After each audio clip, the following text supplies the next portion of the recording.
You are not quite awake and not quite asleep, suspended in a darkness that is both inside your closed eyes and outside in the small shelter around you. The first sound comes from far away, a single clear tap on the roof above your head, and then for a long moment there is only silence again.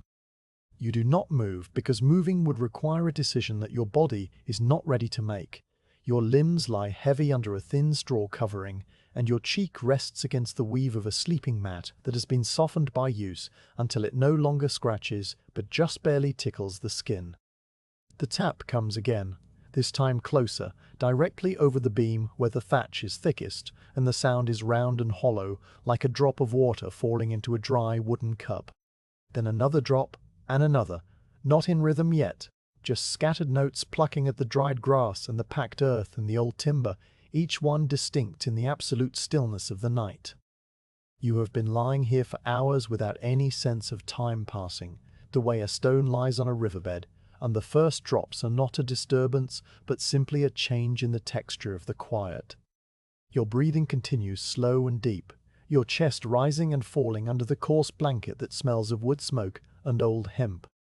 The hut around you is small, just a low rectangle of wattled and daub walls with a steep pitched roof of bundled miscanthus grass, the kind that has been lashed to bamboo poles and layered thick to keep out the weather. It is not a home, just a resting place. One of many identical shelters scattered across a wide level field that you have marched to and will eventually march from. Though none of that matters now. What matters now is the gradual gathering of sound above you, the way the scattered taps begin to nudge closer together until they overlap, a few droplets merging into a single soft patter that moves across the ridgepole like a hand brushing over the thatch. The darkness does not lift at all, so you listen instead of looking, and your ears begin to separate the many small voices inside the rain.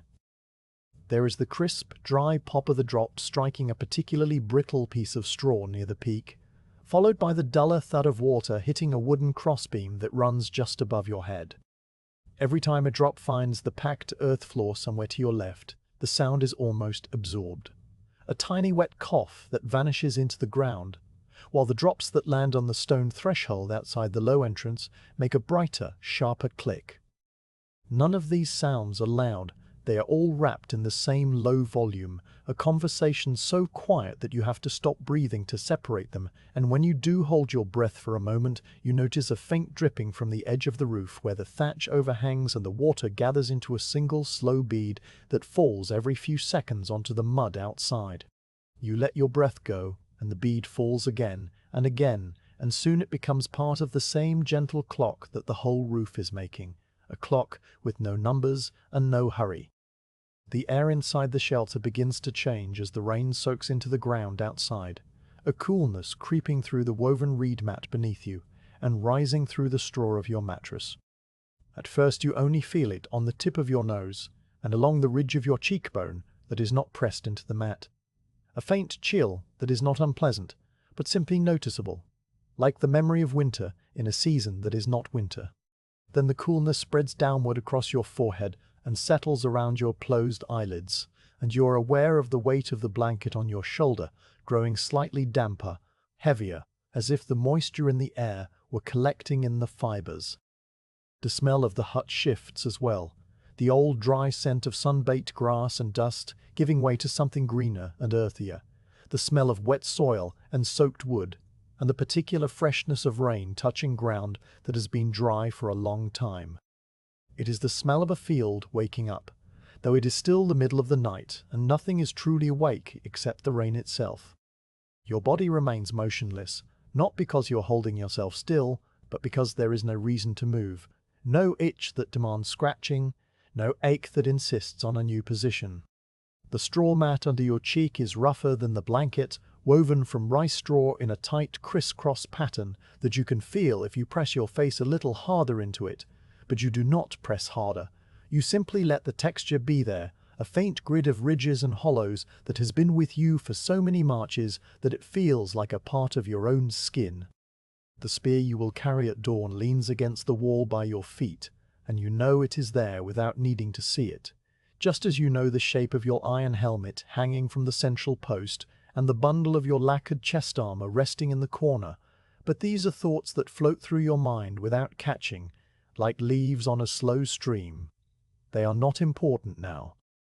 Now there is only the roof and the rain and the soft, steady pressure of the ground holding you up. The pattern of the drops continues to thicken, the scattered taps becoming a whisper and the whisper becoming a hush, and then the hush becomes a continuous low shh that covers the entire hut from the ridgepole down to the drip line. This is the sound of steady rain on dry thatch, a sound that has no beginning and no end, just a constant soft hiss that fills your ears and seems to push out all other thoughts. Inside this hiss, the individual drops still exist, but they are harder to pick out. Only the occasional heavier drop that smacks a wooden peg or splashes into a small puddle that has formed in a dip in the earth floor, sending up a single distinct plink before the hiss swallows it again. You listen to this for a long time, or what feels like a long time, and the listening becomes a kind of half-dream in which you are not sure if you are awake or asleep, only that the sound is a blanket and you are wrapped inside it. The dampness continues its slow work, seeping into the wooden posts that hold up the roof, and you hear one of them give a soft creak as the fibers swell, a low sound like an old door shifting in its frame. The creak comes and goes and leaves no echo, and afterward the rain seems even steadier than before, as if the hut itself had settled more deeply into the ground. Your blanket now feels distinctly cool against your neck, and the skin of your arms under the sleeves of your simple cotton jacket is peppled with a fine layer of goose flesh that you register without alarm, just another small change in the long night. You might shift your shoulder slightly to pull the blanket higher, but you do not, because even that small movement seems too large for the quiet that holds you, so you remain exactly as you were, your breath the only motion in the darkness. Time passes in the way it passes when there is nothing to mark it, a slow drift that is not measured in minutes, but in the gradual deepening of the rain sound and the slow saturation of the world outside. You think about the field beyond the low entrance, a wide open space of beaten grass and packed earth that you walked across before lying down, and you imagine it now under the rain, the dust turning to mud, the small depressions filling with water, the flags and banners that stood limp in the evening air, now hanging heavy and dark with moisture.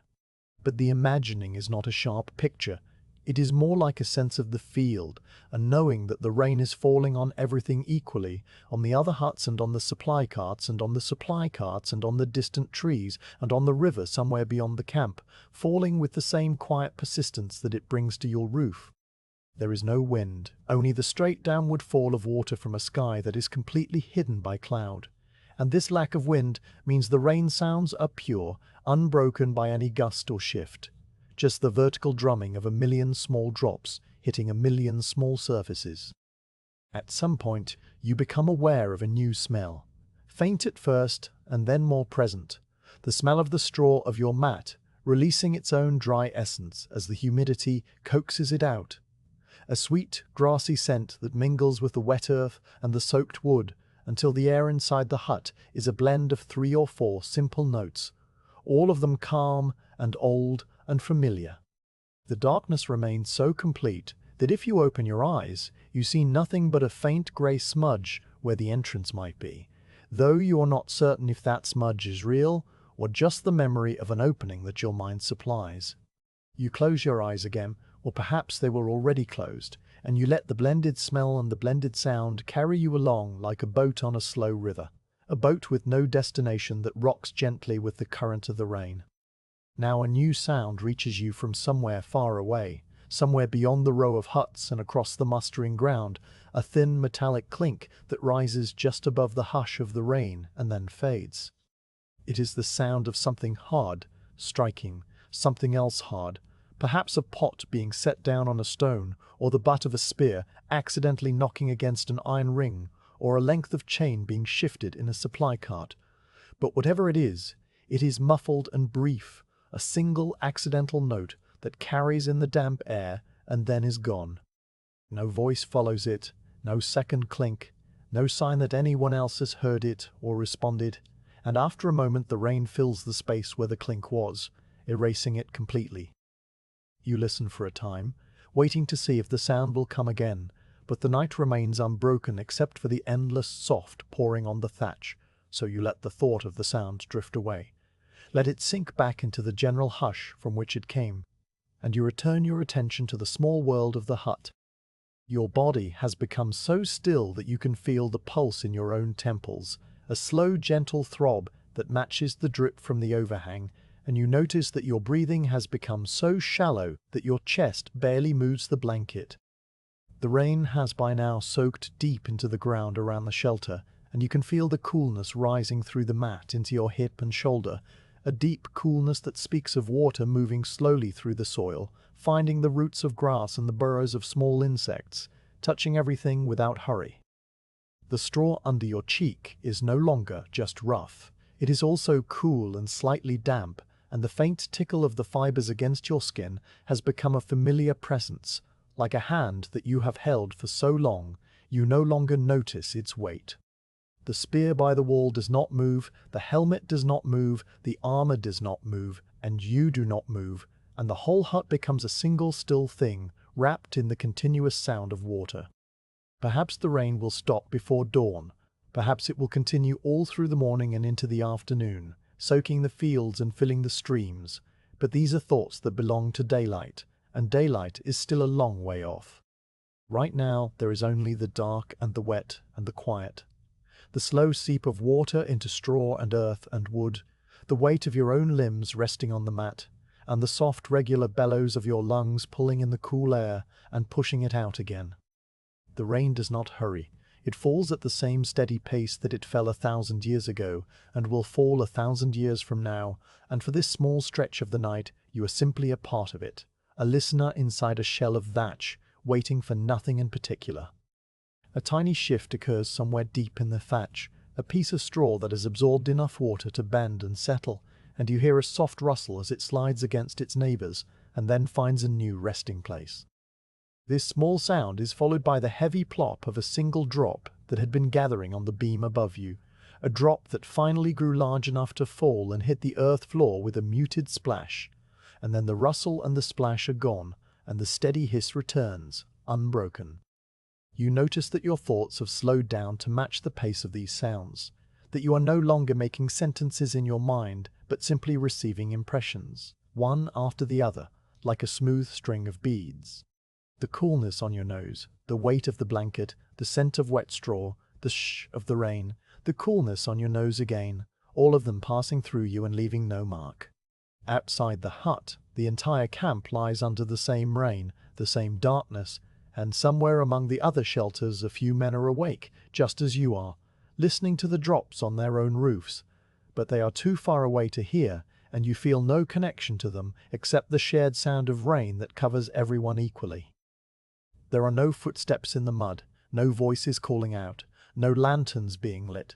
The camp is as still as a painting, a dark landscape of low shapes and distant trees, all blurred together by the falling water, and you are a small part of that painting, a motionless figure under a thatched roof, barely distinguishable from the shadows around you. The night grows slowly older, though there is no way to tell its age, and you feel the faintest hint of a deeper tiredness creeping into your bones, a heaviness that goes beyond the weight of your limbs and settles into the very center of you. It is the kind of tiredness that comes from many days of marching and many nights of sleeping on hard ground, a tiredness that does not demand sleep but simply exists, a constant low hum beneath the surface of your skin. You let it be there without struggling against it, just as you let the rain be there, and the two sensations merge until you cannot separate the sound of the water from the feeling of your own fatigue. The roof continues to shed the rain in steady streams that run down the slope and drip from the eaves, and every drip is a small soft punctuation in a sentence that never ends, a sentence that tells the story of water returning to earth, of dust becoming mud, of dry grass soaking up moisture and swelling, of 1,000 small transformations that happen without anyone watching. Now the only thing that moves in the hut is the thin wisp of your breath rising from your lips, and even that is so faint that it barely stirs the air before it fades. Your heart beats at the pace of a slow walk, each beat a quiet thud that you feel rather than hear, a gentle drummer in your chest who has been playing the same rhythm since before you were born and will play it until the end. The rain falls, the roof whispers, the earth drinks, and you drift in the dark, a single still point in a world made entirely of soft water. The clink of metal from the camp has not returned, and you have forgotten to listen for it, forgotten the sound as completely as if it had never happened, and the only memory of it is a tiny trace that the rain has already washed clean. There is only the rain, and the rain is everything, and you are nothing more than a quiet pair of ears floating in the deep warm sea of the night. Your breathing grows even slower now, so slow that the rise and fall of your blanket is almost imperceptible, and the cool air entering your nose is so smooth that it feels like silk drawn across your lip. The straw mat beneath you has fully accepted the dampness and no longer feels like separate stalks, but like a single cool surface that molds itself to the shape of your cheek and shoulder, a surface that is neither hard nor soft, but exactly the right degree of firmness to hold you without pressing back. The roof continues its endless soft shh, and within that shh, there are 100 tiny variations, small rustles and creaks and plinks that keep the sound alive without ever disturbing its steady flow, like ripples on a pond that never break the surface. You let these ripples pass through you, let them wash over your mind, and your mind becomes as smooth and dark as the pond itself, reflecting nothing, holding nothing, just resting under the rain. In the very deepest part of the night, when the darkness is so thick that it seems to have a texture, you feel a single drop of water land on the bare skin of your wrist where your sleeve has pulled back, and the drop is cold and surprising and then immediately warm as your skin absorbs its chill. You do not flinch, you simply notice it, and then you notice that the drop has been joined by another, a slow seep from a small leak somewhere in the thatch above you, a leak that has just now found its way through the layers of straw and is beginning to drip onto the floor with the same slow rhythm as all the other drips. The drip lands on your wrist, then on the mat beside your hand, then on your wrist again, and the rhythm is so gentle that it feels like a finger tapping out a message that you cannot read. A message in a language made of pure sound that means nothing and everything at once. You let the drip fall, and you let your breath rise, and you let the hut hold you, and you let the night pass. There is no dawn yet, not even a hint of grey in the entrance, and the rain shows no sign of stopping or slowing or changing its pace. It falls now as it fell when the first drop woke you, steady and patient and complete, and you are still exactly where you were, an Ashigaru foot soldier, lying on a straw mat in a small thatched hut, waiting for a morning that has not yet arrived. The smell of wet earth has become so deep that it seems to be part of you, and the sound of the rain has become so constant that it is no longer a sound at all, but a silence of its own, a silence made of water. Your eyelids are heavy, and your thoughts are light, and you float in the space between sleep and waking, held there by the cool air and the dark and the endless soft drumming on the roof. Nothing has happened, nothing will happen, and the night continues, one drop at a time, one breath at a time, until the very end of the chapter. Your eyes are open now, though you cannot remember the exact moment when they ceased being closed, and the darkness inside the hut is no longer a single solid block, but a layered thing made of different shades of deep grey and charcoal black. The rain still falls on the thatch above you, with the same steady hiss that has been there since the first drop, a sound so constant that it has become a kind of silence, and within that silence your gaze moves slowly across the interior of the small shelter without any urgency or purpose. The entrance is a faint rectangle of slightly lighter dark, a smudge that might be 3 steps away or might be 6, and the rest of the space arranges itself around you in shapes that are more like memories of shapes, outlines that your mind constructs from the barest hints of difference in the blackness. The first thing you make out is the long straight line of your yari spear leaning against the low beam that runs from the central post to the wall, a line that is slightly darker than the darkness behind it, a narrow vertical shadow that your eyes find and hold. The shaft is made of a straight-grained wood that has been smoothed by many hands and many marches, and even in the complete absence of light you can recall the exact color of it, a deep reddish brown like the skin of a chestnut, polished in some places by grip and left rough in others.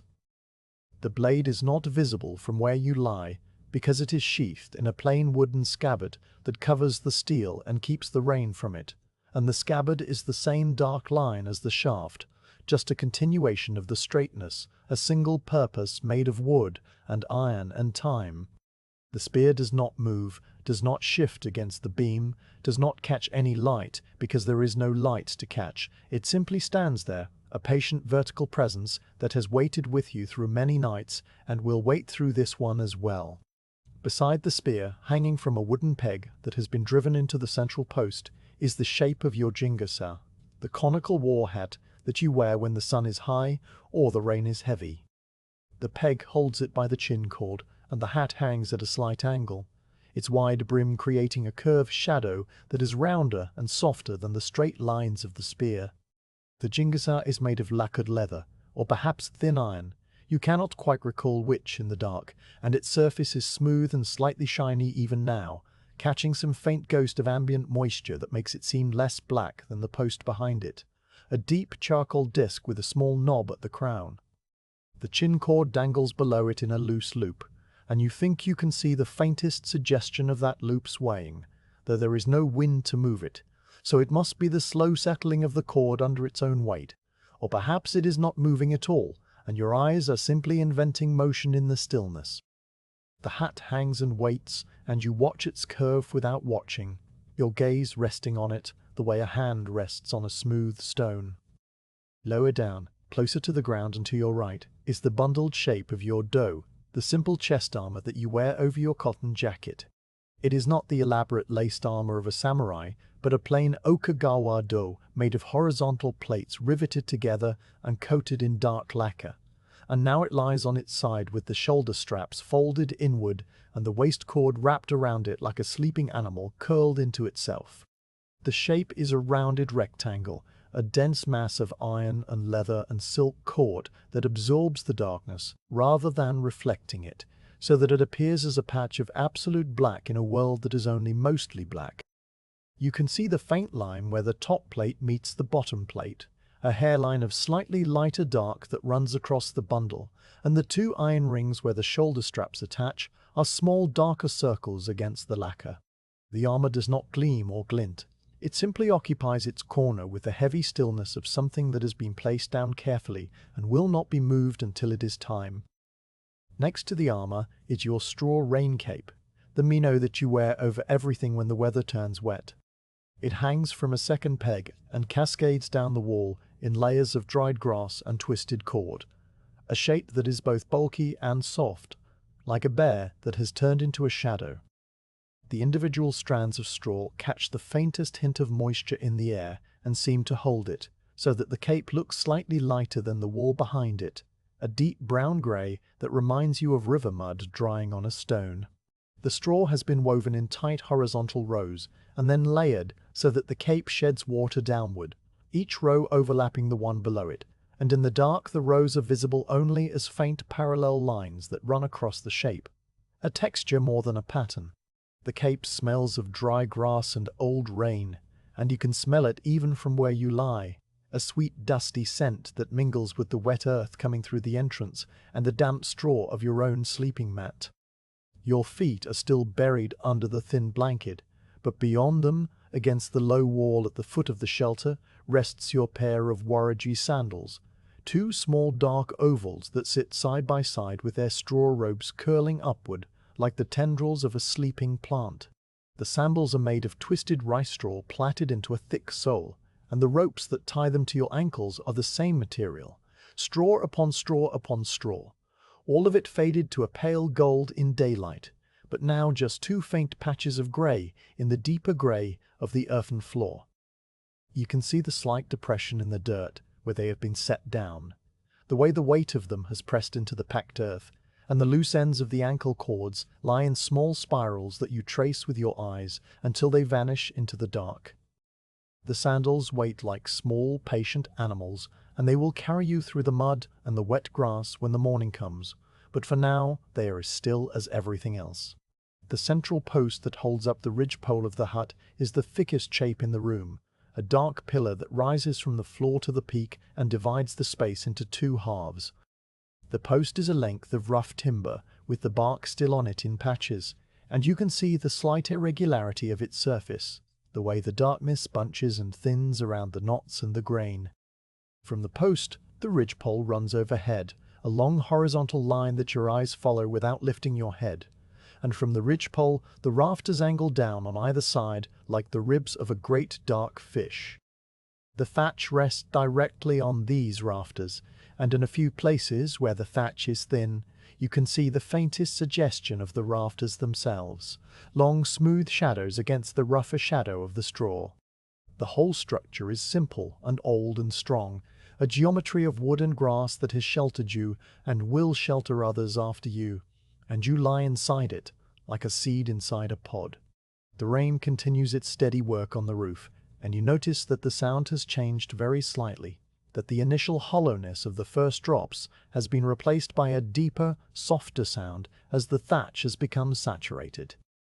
The straw is no longer dry and hollow. It is now dense with water, and the drops that fall on it do not tap, but thud, a low, muffled thump that blends with all the other thumps into a continuous soft roar. This roar wraps around the hut and presses in from all sides, and within it the small creaks and groans of the wooden frame become audible again, the central post settling a fraction of an inch into its hole,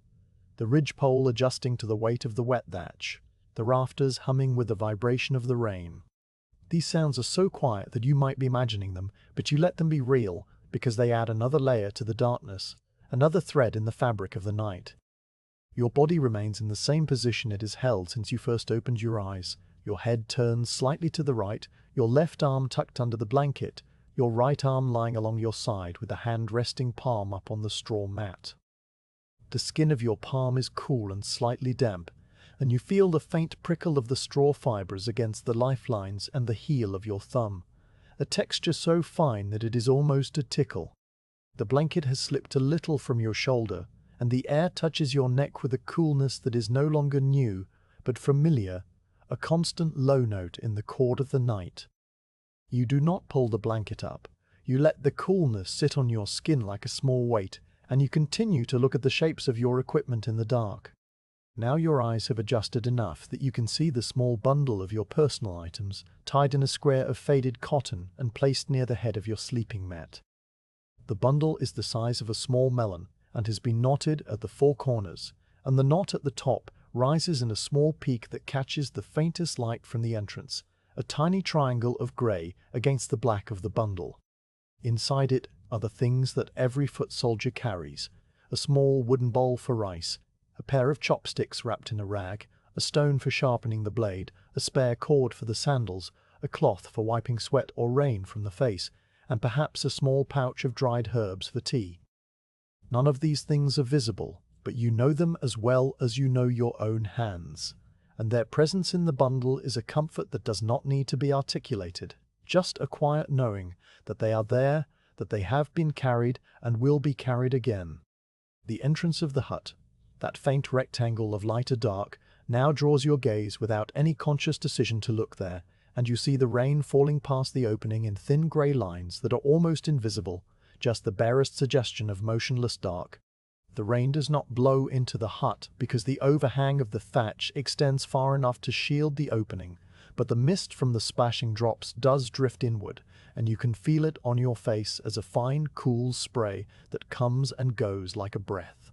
The threshold of the hut is a single flat stone that has been set into the mud, and the rain has made it slick and dark, a polished surface that reflects a tiny sliver of the grey sky beyond, a sliver so faint that it might be a trick of your tired eyes. You watch the stone and the rain and the grey lines, and your watching is as slow and steady as the rain itself. The helmet on its peg has not moved, the spear against its beam has not moved, the armour in its corner has not moved, and you have not moved, and the whole world inside the hut is a single frozen tableau that the rain wraps in its endless soft sound. The shapes of your equipment have become familiar in the way that the faces of sleeping family members become familiar, each one distinct and known and comforting in its stillness, and you feel no need to rise or to check on them or to do anything other than lie there and let your eyes travel from one shape to the next, slowly, slowly, as if you were reading a book written in a language of pure form. The spear is a straight line, the helmet is a curved line, the armor is a heavy rectangle, the cape is a soft cascade, the sandals are two small ovals, and the bundle is a rounded peak, and together they make a whole that is exactly the sum of its parts, no more and no less.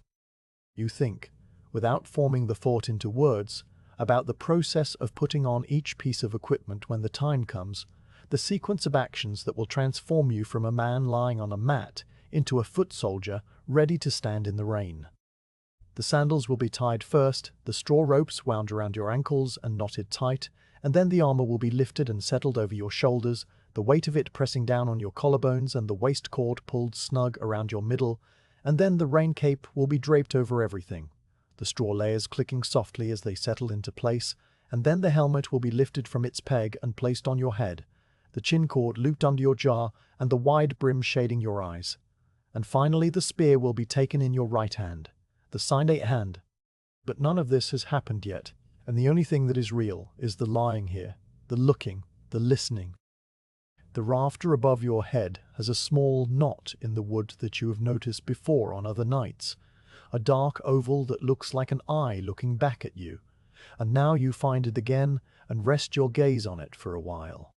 The knot does not move or change, but the longer you look at it, the more it seems to deepen, to become a hole rather than a mark, a small portal into the space between the thatch and the roof, and you imagine the rain running down the slope of the straw and passing over that knot, flowing around it like water around a stone in a stream. The thought is a quiet one, a small picture that forms and dissolves without leaving a ripple, and then your eyes move on, leaving the knot to its dark vigil. The earth floor of the hut has begun to darken near the entrance, where the mist and the occasional splash have dampened it, and you can see the line where the dry earth meets the wet earth, a boundary that is not straight but wavy, like the edge of a puddle, a meandering line that moves inward very slowly as the dampness creeps toward you. The line has advanced perhaps half an inch since you first noticed it, or perhaps it has not advanced at all, and you are only now seeing it clearly, but in either case the dampness is patient, and the earth is thirsty, and the two are meeting in their own time, grain by grain, drop by drop. Your sleeping mat is still dry, and you are still dry under your blanket, and the dampness will not reach you before the morning, so you let the line advance without concern. Just another small happening in the long, slow night.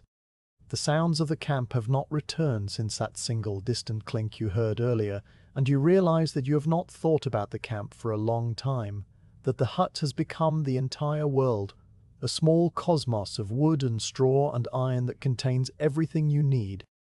The other shelters, the supply carts, the muster field, the distant trees, the river beyond the camp, all of these have faded into a soft grey fog that does not press on you or demand your attention, and you are grateful for the smallness of the hut,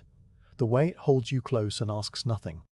The shapes of your equipment are still there, the sound of the rain is still there, the cool air is still there, and you are still there, a quiet point of awareness floating in the middle of it all.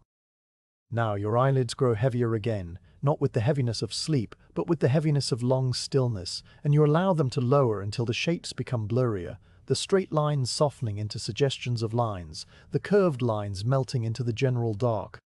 The spear and the helmet and the armor and the cape and the sandals and the bundle all merge together into a single soft shadow that fills the lower half of your vision, and the upper half is the dark of the rafters and the thatch, and the sound of the rain wraps around everything like a pair of cupped hands holding a small flame. Your breathing has slowed to match the drip of the overhang, and your thoughts have slowed to match your breathing,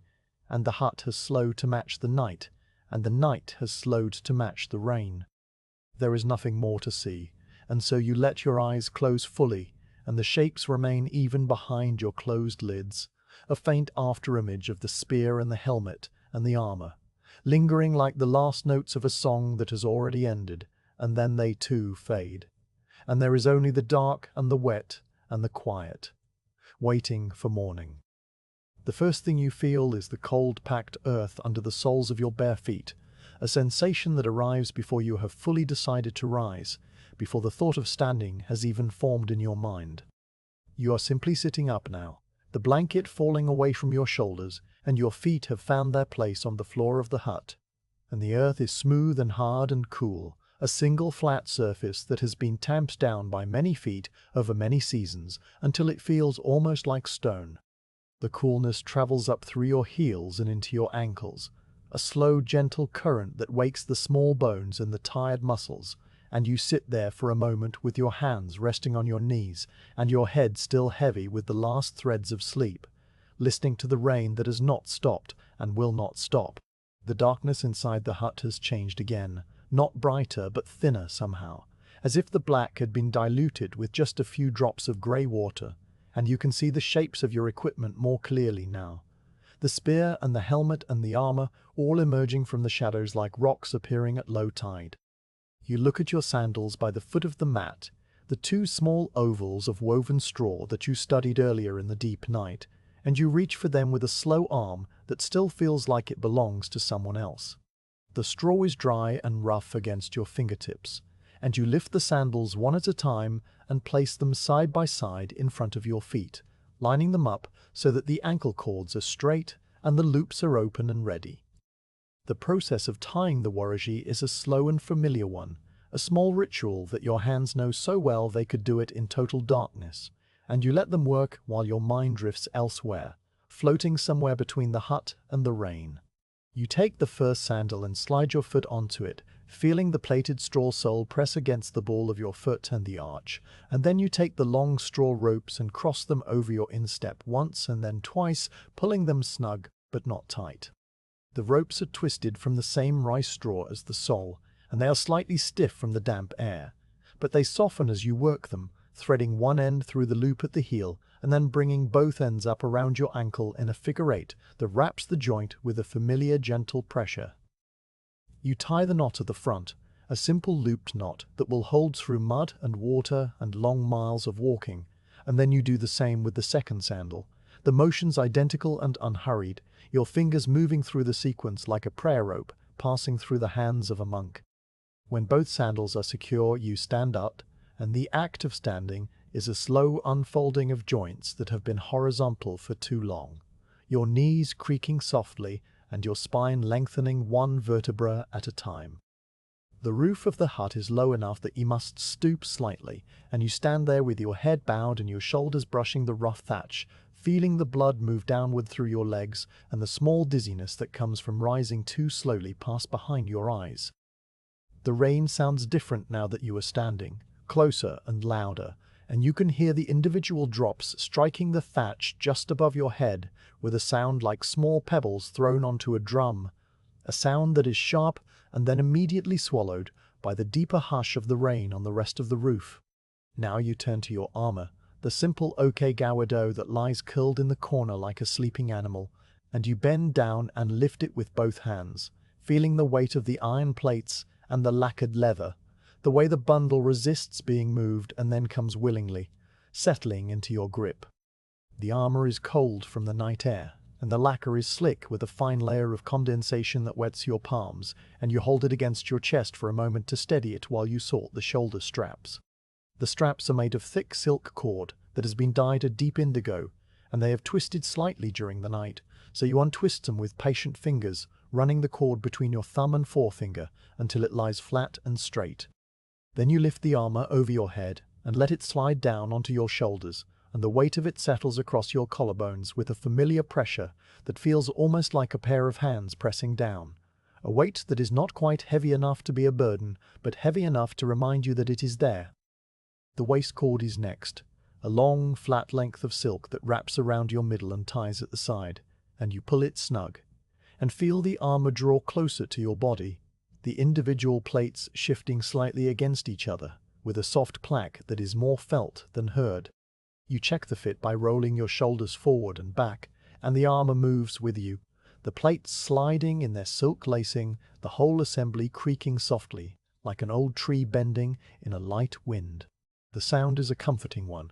the sound of something well made and well cared for, and you let your arms fall to your sides and stand for a moment in the dark with the weight of the iron resting on your bones, feeling less like a man and more like a part of the night.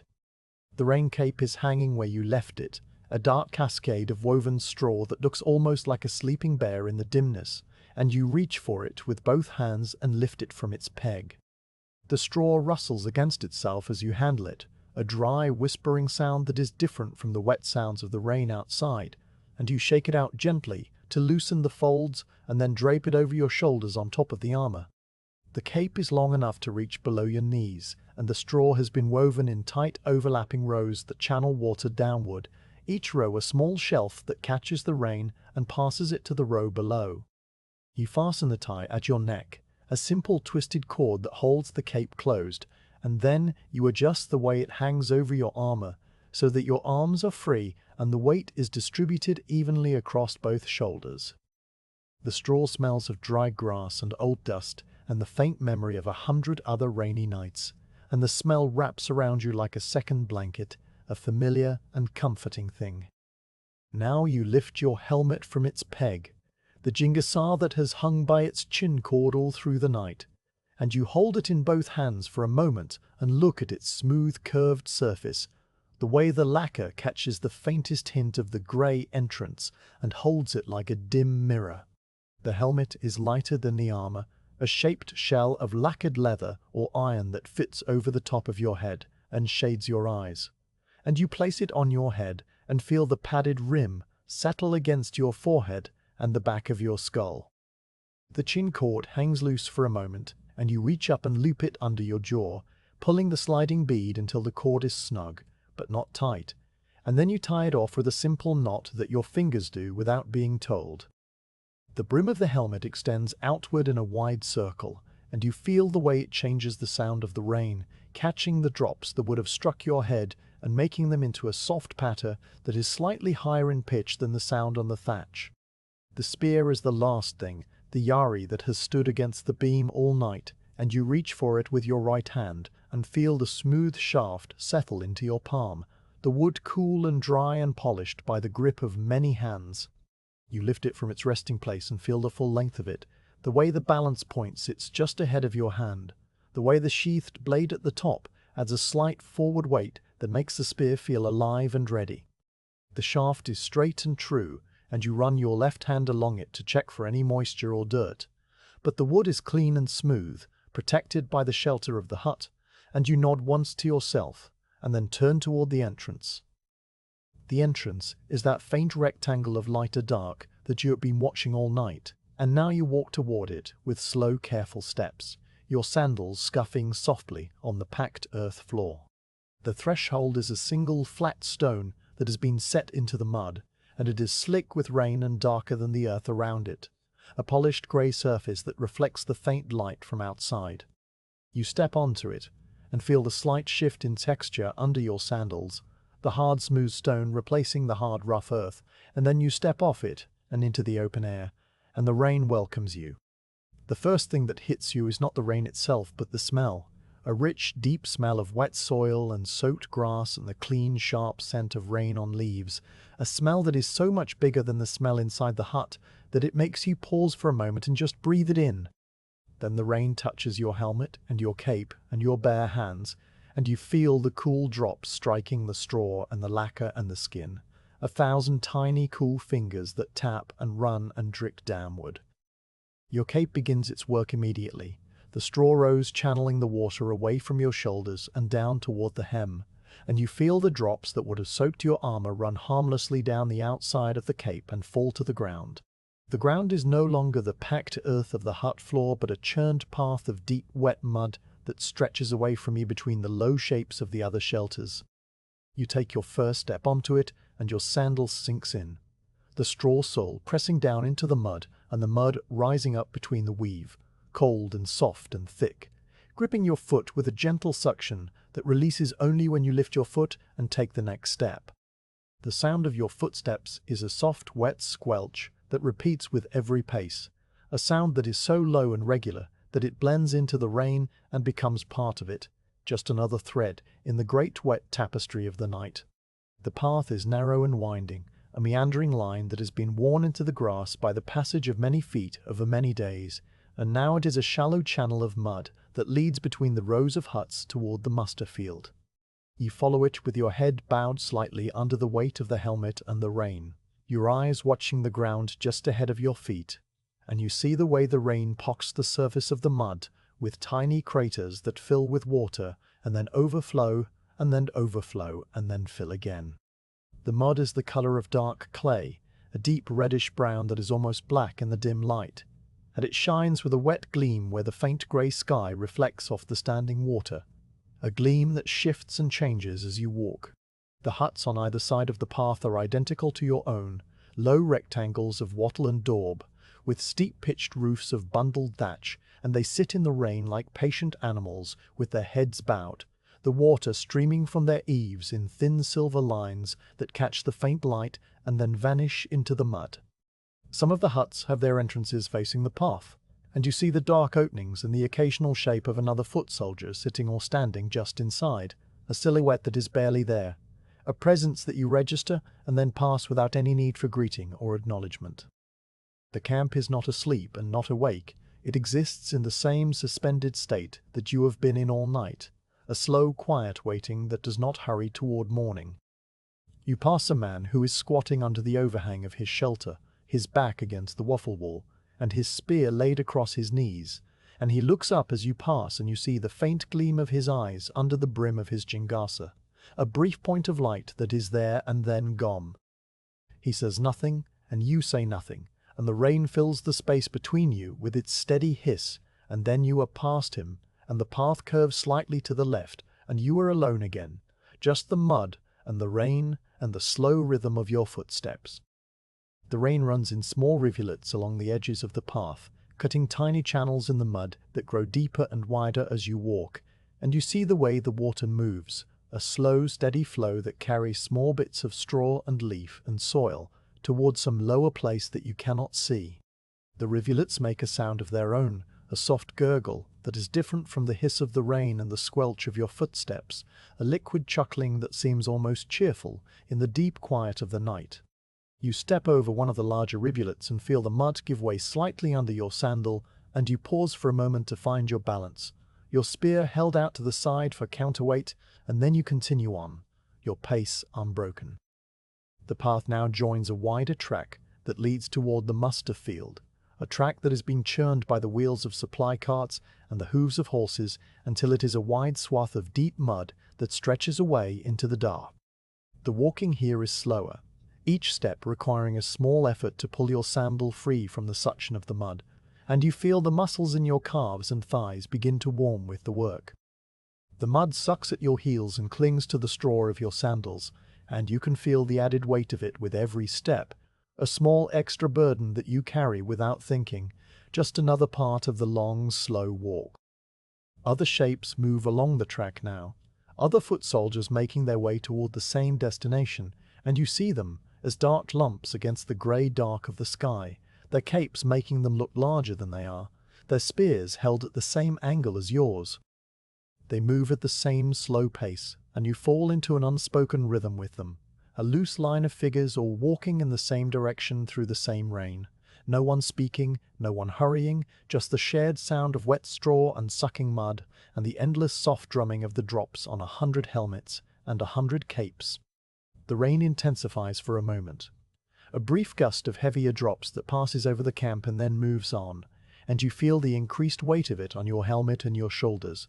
a sudden drum roll that drowns out the other sounds and then fades. The mud grows deeper in response, and you feel your sandal sink past the ankle cord into a particularly soft patch, the cold mud pressing against your skin through the gap between the sandal and your foot, and you slow down to find firmer ground, stepping to the side of the track where the grass still holds and the footing is more solid. The grass squelches under your weight and the water sprays up from the bent blades, but the ground does not sink, and you continue along the edge of the track with the mud squelching under your left sandal and the grass squishing under your left sandal and the grass squishing under your right, a soft alternating rhythm that carries you forward. Ahead you can see the muster field opening up, a wide flat space that is darker than the sky, and dotted with the faint shapes of men already assembled, their spears standing up like a thin forest of winter trees, their helmets catching the faint light in 1,000 small glints. You slow your pace even further as you approach, the walk becoming a shuffle, and you find your place among the others with the same quiet instinct that a bird finds its place in a flock. A small adjustment here, and a sidestep there, until you are standing where you are meant to stand. The mud is still under your sandals, the rain is still on your shoulders, the spear is still in your hand, and the night is still dark, and you wait. The tree is an old one, a Suji cedar with a trunk so broad that 2 men could not join hands around it, and its bark is rough and deeply furrowed. A landscape of dark vertical ridges and shadowed cracks that have been smoothed in places by decades of rain and wind. You have walked through the wet grass and the sucking mud to reach it, and now you stop beside it as if the tree were a marker that someone placed here long ago for exactly this purpose, a place to stand and wait until the sky decides what it will do next. The broad lower branches spread out above you in layers of dark green needles that catch the rain and hold it for a moment before releasing it in heavier, slower drops, so that under the tree the rain does not fall the same way it falls in the open. It comes in gathered plops and uneven splashes that land on your straw rain cape with a heavier sound, a damp thud that is distinct from the steady hush that fills the rest of the world. You lean your left shoulder against the trunk, feeling the bark through the layers of your rain cape and your cotton jacket, and the pressure is a solid one that holds you up without asking for anything in return. The wood is slick with rain, but not slippery, and the small ridges of bark press into your shoulder in a pattern that you will remember later as a faint map of lines, a cartography of cedar skin that you trace without moving. The tree has been standing here for a very long time, much longer than you have been alive, and it will be standing here long after you have marched away, and this thought is not a sad one, but a calm one, a recognition of your own smallness, that makes the waiting easier, that lifts the weight of importance from your shoulders and lets the tree carry it instead. Your spear is in your right hand, and you have been holding it for some time now, though you could not say how long. The shaft is smooth and cool against your palm, the wood polished by use, until it has the texture of river stone, and your fingers have wrapped around it in the same grip that they have used 1,000 times. A grip that is neither tight nor loose, just present, just holding the spear upright, so that the butt rests on the ground beside your foot, and the sheathed blade points up into the rain somewhere above the level of the lower branches. The weight of the spear is not a burden, but a fact, a constant downward pull that you feel in the muscles of your forearm and along the line of your shoulder, a pull that is as steady as the rain and as patient as the tree. You do not think about the weight, you simply hold it, and the holding becomes a part of you like your own heartbeat or the slow blink of your eyelids. After a while, which is not measured in minutes but in the slow accumulation of rain on your hat brim, you feel the spear grow slightly heavier, or perhaps it is not heavier, but your arm is beginning to notice the weight in a new way, the muscles tiring in a small distant voice that you can choose to ignore or to answer. You choose to answer, and you shift the spear from your right hand to your left, the movement slow and smooth, the shaft passing through the rain without catching any of it, and now your left hand takes up the same grip while your right arm rests at your side. The relief is immediate and gentle, a soft easing of the tension in your right shoulder, and your left arm accepts the weight as if it had been waiting for it all along, the muscles settling into the same familiar arrangement, the palm closing around the same polished wood. The spear does not change, only the side of your body that bears it changes, and the change is so small that it barely rises to the level of a thought.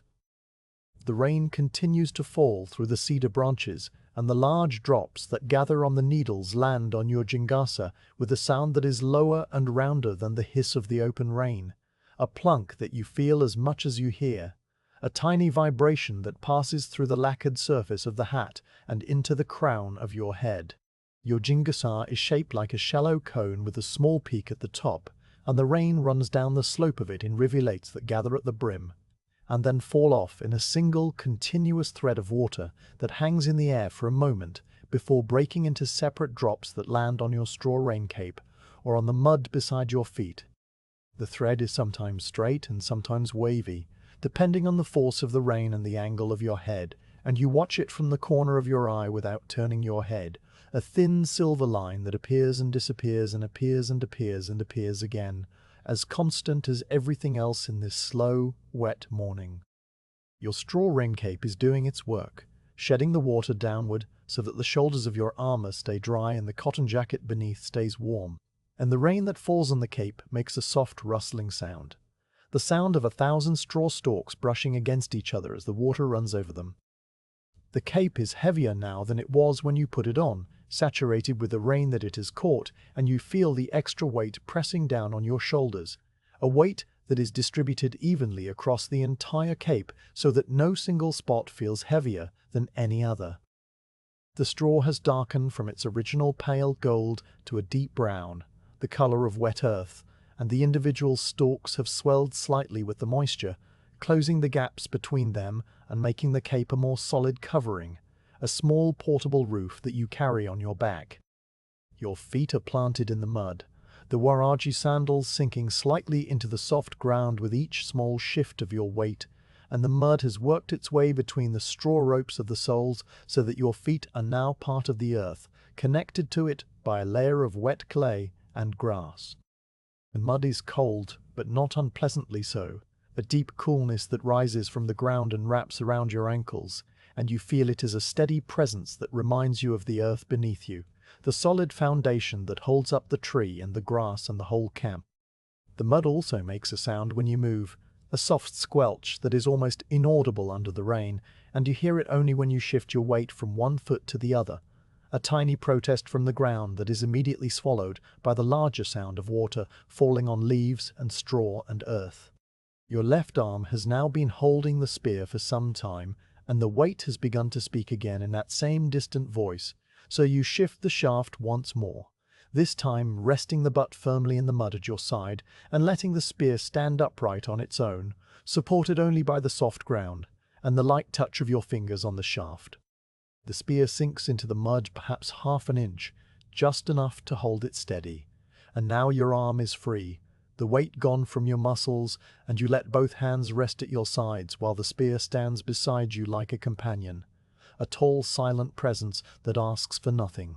The rain runs down the shaft in a single continuous thread, the water following the grain of the wood from the sheathed blade all the way down to the mud, and you watch the thread for a moment, noticing how it gathers speed near the bottom, how it picks up a small piece of dirt near the butt and carries it down into the earth, and then you look away, your eyes returning to the grey field before you.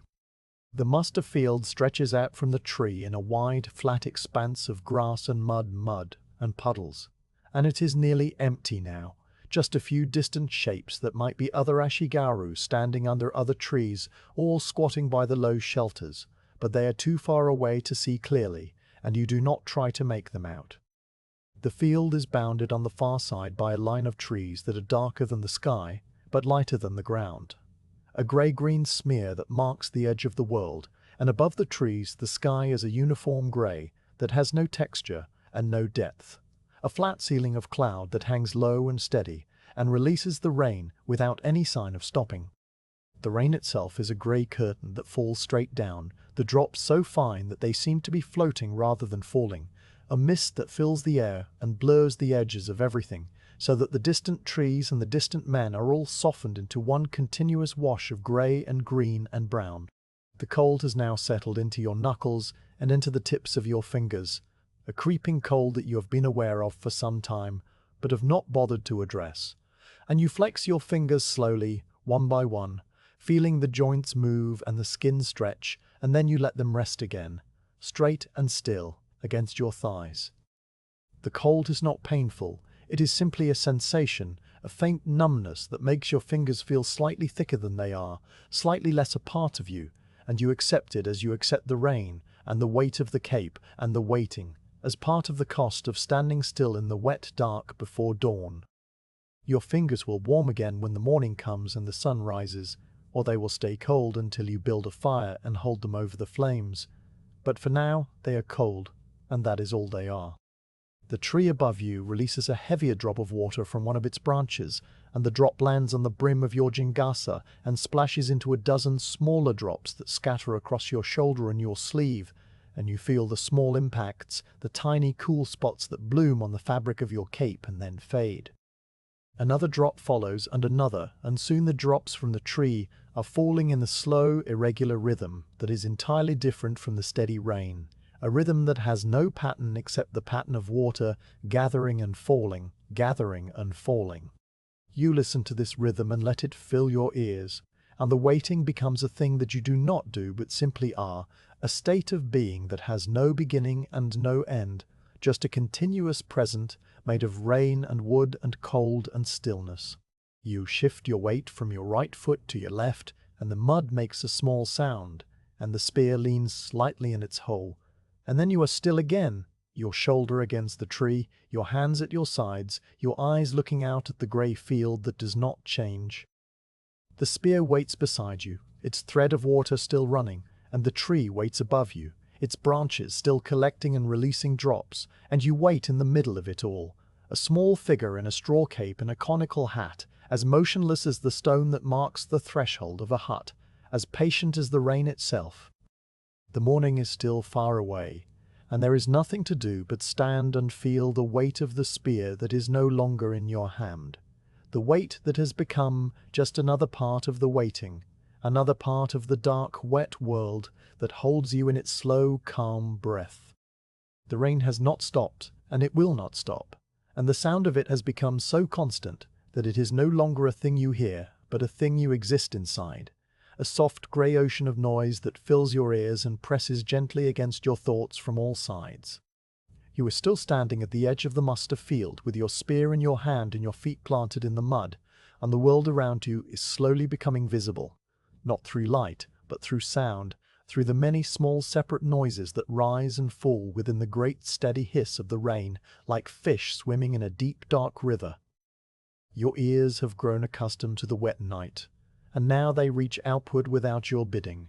gathering the sounds of the camp one by one, and laying them out before you like a patient sorting through a box of small stones. The nearest sound is the sound of rain on your own straw cape, a sound so close that it feels like a part of your own body, the drops striking the woven straw just above your shoulders, with a soft pattering that is different from the sound on your helmet. The cape catches the rain and channels it downward, and you hear the water running along the overlapping rows, a faint rustling trickle that moves from your neck to your waist and then spills over the hem and drops into the mud at your feet. This trickle is a continuous thread of sound, a thin, bright line that runs through the deeper hush of the rain on the field, and you can follow it with your ears the way your eyes would follow a single strand of silk through a length of dark cloth.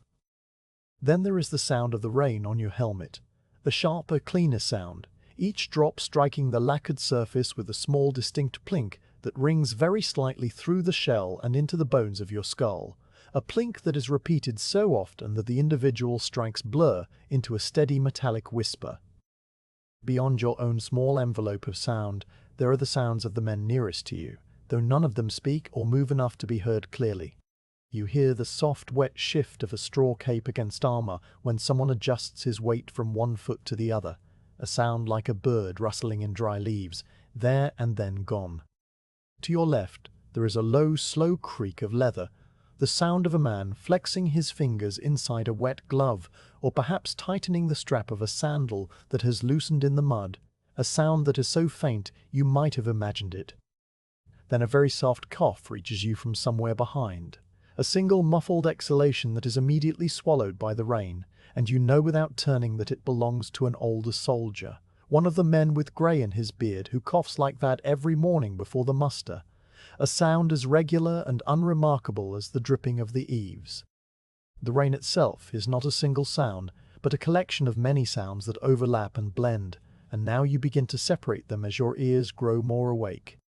There is the hiss of the rain on the open mud of the muster field, a broad, soft shh that covers everything, and underneath it there is the patter of rain on the thatched roofs of the huts behind you, a sound that is slightly higher and drier than the hiss, a sound that carries the memory of straw and dust. The rain on the distant trees makes a lower sound, a deep rustling that comes and goes as the breeze shifts, and you cannot see the trees, but you know they are there because of the sound they make. A sound like a giant breathing slowly through a mouthful of wet leaves.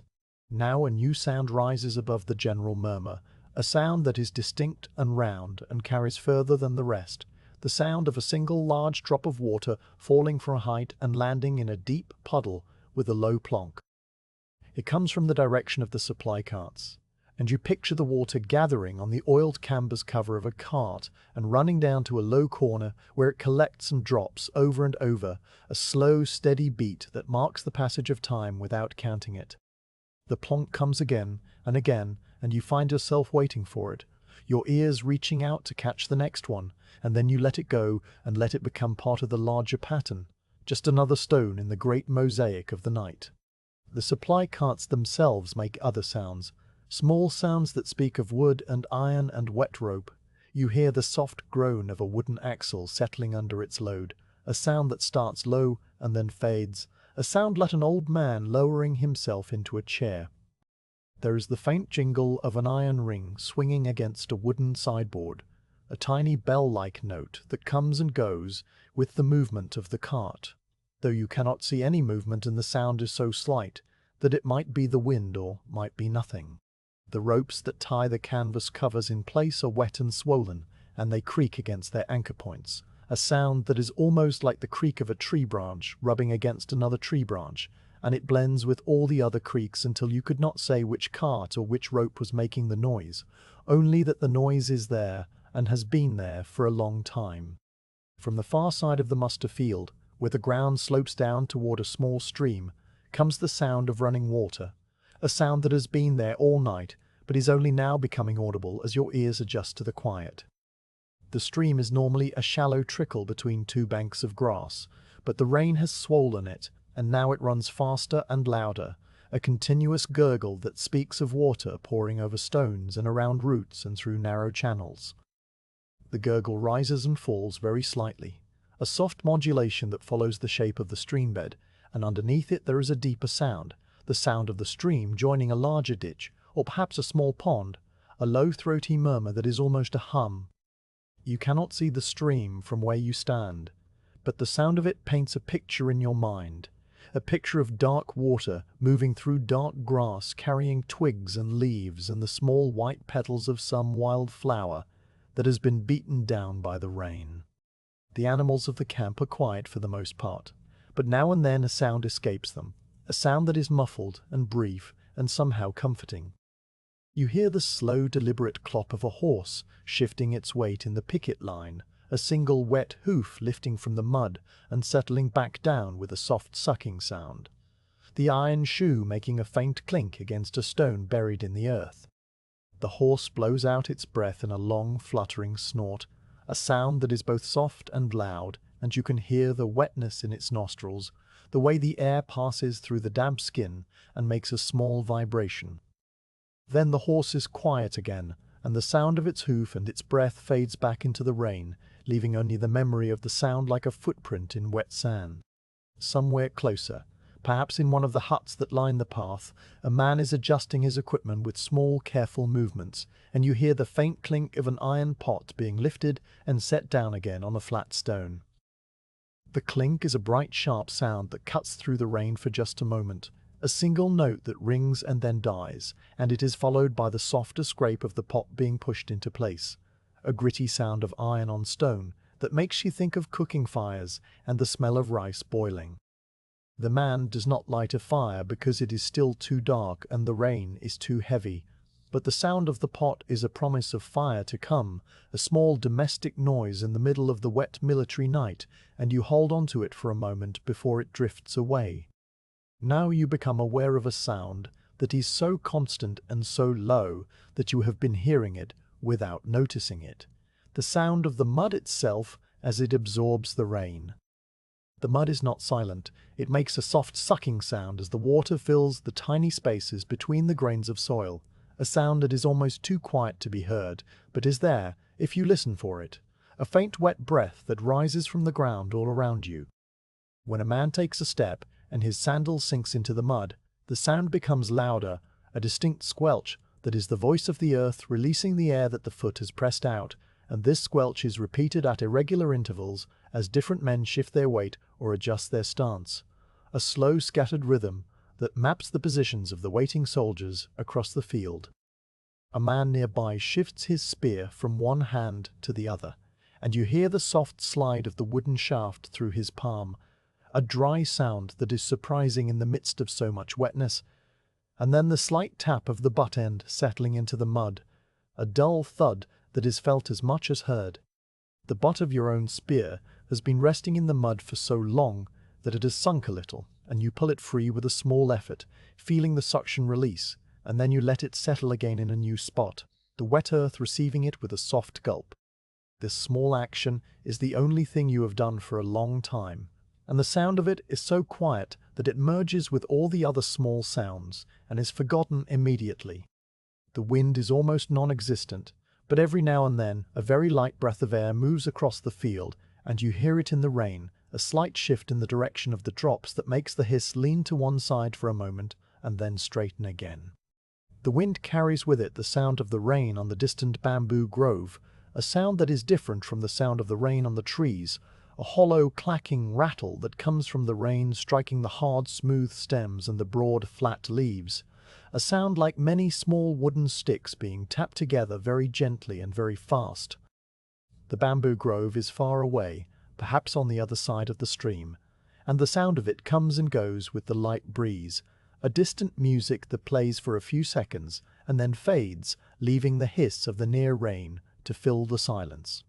Inside the hiss of the near rain, there are still the individual drops that fall from the brim of your helmet, and you hear them as they drip onto your cape with a soft tap, and then from your cape onto the mud with a softer plop.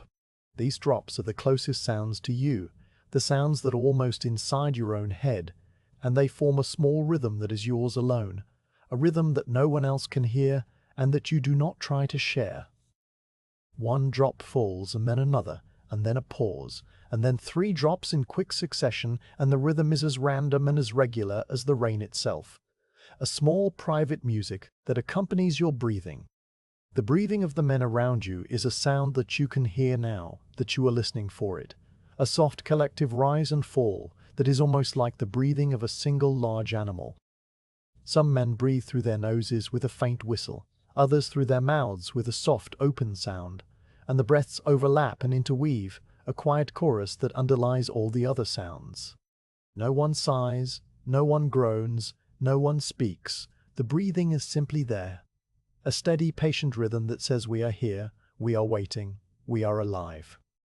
The rain wraps around the breathing, and the breathing wraps around the rain, and the two become one sound, the sound of men and weather, sharing the same dark hour. From the direction of the officers' tents, which are larger and set apart on slightly higher ground, there comes no sound of command or conversation,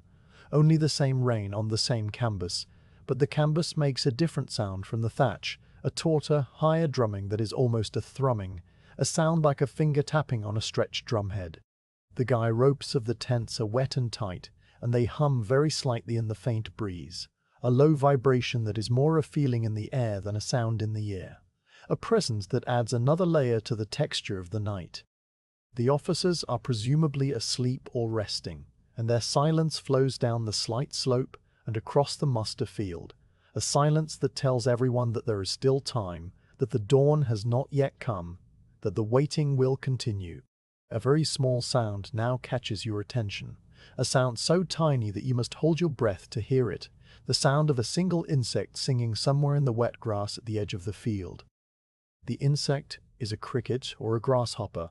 and its song is a high thin chirp that repeats at long intervals, a sound that seems to come from another world, a world of summer nights and dry fields, and its presence here in the cold rain is a small mystery that you do not try to solve. The cricket chirps once, and then a long pause, and then it chirps again, and the sound is so lonely and so persistent that it makes the waiting feel even deeper, even stiller, as if the whole camp were holding its breath to let the cricket be heard. The rain continues to fall on everything without distinction, and the sounds continue to rise and blend and fade, a tapestry that is woven and rewoven in every moment. You hear the distant gurgle of the swollen ditch again, the slow clop of the horse's hoof again, the creak of the cart axle again, and these sounds repeat without repeating, each instant slightly different from the last, each one a small variation on the theme that has no end. The men around you are as still as trees, and their sounds are the sounds of trees, the rustle of fabric like the rustle of leaves, the creak of leather like the creak of branches, the soft, patient breath like the wind passing through a forest of pine. Time moves through these sounds like a slow current, and you float on the current without effort, your mind no longer trying to separate or name or understand, simply receiving. The hiss of the rain is the canvas, and the small sounds are the brushstrokes, and together they paint a picture of a camp at rest, a picture that is all grey and green and brown, a picture that is quiet and deep and endless. You close your eyes for a moment, not because you are tired, but because the sounds are enough, because your ears can see more clearly than your eyes in the dark, and you let the layered sounds of the camp wash over you, one after another, a slow, gentle river of noise that carries you nowhere and everywhere, that asks nothing and gives everything, that will continue until the rain stops, or the dawn comes, or the first command is given. Whichever arrives first, command is given, whichever arrives first. The sky has begun to change, though the change is so slow and so subtle that you cannot point to the moment when it started, only that the blackness above the distant tree line is no longer the deep, complete blackness of midnight, but a softer shade, a darkness that has been diluted with the faintest hint of grey. This dilution is not light, but the promise of light, a slow shifting of the great dark dome that arches over the camp. And you notice it first, not with your eyes, but with a small adjustment in your perception, a sense that the world is becoming slightly more visible, even though you still cannot see any further than you could before. The rain continues to fall without pause, and the mist that has been gathering in the low places all night is now beginning to rise, curling upward from the ditches and the stream and the flooded paddies like the slow breath of the earth itself. To your left, beyond the edge of the muster field, and past a low hedge of wild shrubs, the ground rises in a series of broad steps, the terraced hillside that you have marched past many times and never truly looked at until now. The terraces are old, much older than the camp, older than the war that brought you here, older perhaps than any living memory, and they climb the slope in long curving lines that follow the contour of the hill like the lines on a weathered palm. Each terrace is a level shelf of dark water now, the rice seedlings submerged under the rain, and the water reflects the grey sky with a flat silver sheen that is slightly brighter than the sky itself, so that the terraces appear as a series of pale rectangles stacked one above the other, each one a mirror that holds a piece of the coming dawn. The mist rises from the lowest terrace first, a thin white vapour that forms just above the surface of the water, and then spreads outward, curling around the raised earthen banks that separate the paddies. The mist moves very slowly, the way cold cream moves when poured into a bowl, and it does not rise high but stays close to the ground, a low blanket of white that softens the edges of the terraces and blurs the lines between water and earth and air. You watch the mist from your place beside the cedar tree, your shoulder still resting against the rough bark, and the watching is a quiet thing that asks nothing of you, just the steady gaze of a man who has been standing in the rain for a very long time and will continue to stand for a while longer. The second terrace is slightly larger than the first, and its sheet of water is broken near the center by a small hummock of grass that rises from the flood like the back of a sleeping animal. The grass on the hummock is bent and flattened by the rain, and it has turned from green to a pale yellow-brown, the color of old straw, and the mist curls around it in slow tendrils that seem to explore the shape of the hummock before moving on. The water on this terrace is not as still as the water on the first, because a small channel has been cut into the earthen bank to let the overflow run down to the terrace below, and the water moves through this channel with a soft liquid sound that you can just hear beneath the hiss of the rain, a gentle pouring that is higher and thinner than the sound of the stream in the distance. Above the second terrace there is a third, and above the third a fourth, and they continue upward in the same patient pattern until they meet the dark line of pine trees that crowns the top of the hill.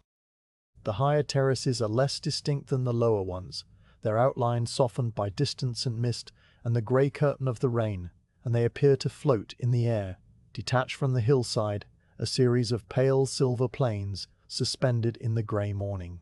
The pines at the top stand in a straight row, a dark silhouette against the lighter grey of the sky, and they do not move at all, their branches hanging heavy with the weight of the rain, their trunks as straight and still as the spears of a silent army waiting on the ridge. The mist thickens for a moment, rising from the ditches in a great slow wave that rolls up the hillside and covers the lower terraces completely, and then it thins again, pulled apart by some faint current of air that you cannot feel, revealing the water and the banks and the hummock of grass once more. This thickening and thinning continues in a slow rhythm that has no pattern, a breathing of the land that is as gentle and as steady as your own breath, and you find that your breathing has slowed to match it, your chest rising when the mist rises, falling when the mist falls, a quiet synchronization that you did not intend and do not control. The rain has softened slightly, or perhaps it only seems softer because the mist is absorbing some of the sound, wrapping the drops in a layer of wet air that muffles their impact. The hiss on the thatched roofs behind you is still there, and the patter on your straw cape is still there, but the sound on the open water of the terraces is different, a soft seething that is more like steam rising from a hot pot than rain falling on a pond. The individual drops are still striking the water, but the mist swallows the sharpness of the sound and leaves only the deep background hum, a sound that is so low and so continuous that it feels like a vibration in the earth rather than a noise in the air. Beyond the terraced hillside, to the left of the pine trees, the land rises even higher into a low mountain ridge that is barely visible in the grey light, just a darker smudge against the sky that might be forest or might be cloud.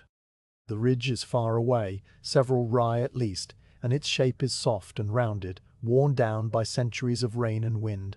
and now it wears a cap of low cloud that hides its summit and spills down its slopes in slow waterfalls of mist.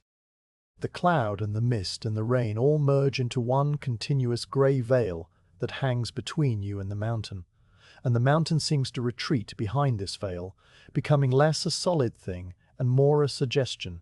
a memory of a mountain that the land carries even when the mountain cannot be seen.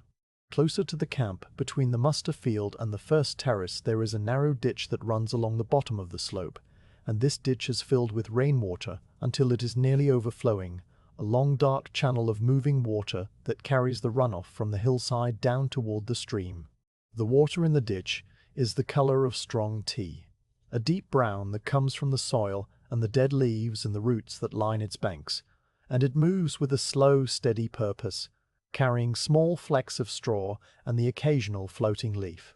The sound of the ditch is a soft gurgle that rises and falls as the water passes over stones and the round bends, and this gurgle is a constant companion to the hiss of the rain, a lower note that anchors the higher sounds of the drops and the mist. The mist now begins to rise higher, climbing the terraces one by one, and as it rises, it leaves the lower terraces clear, the water on them becoming visible again with its flat silver gleam.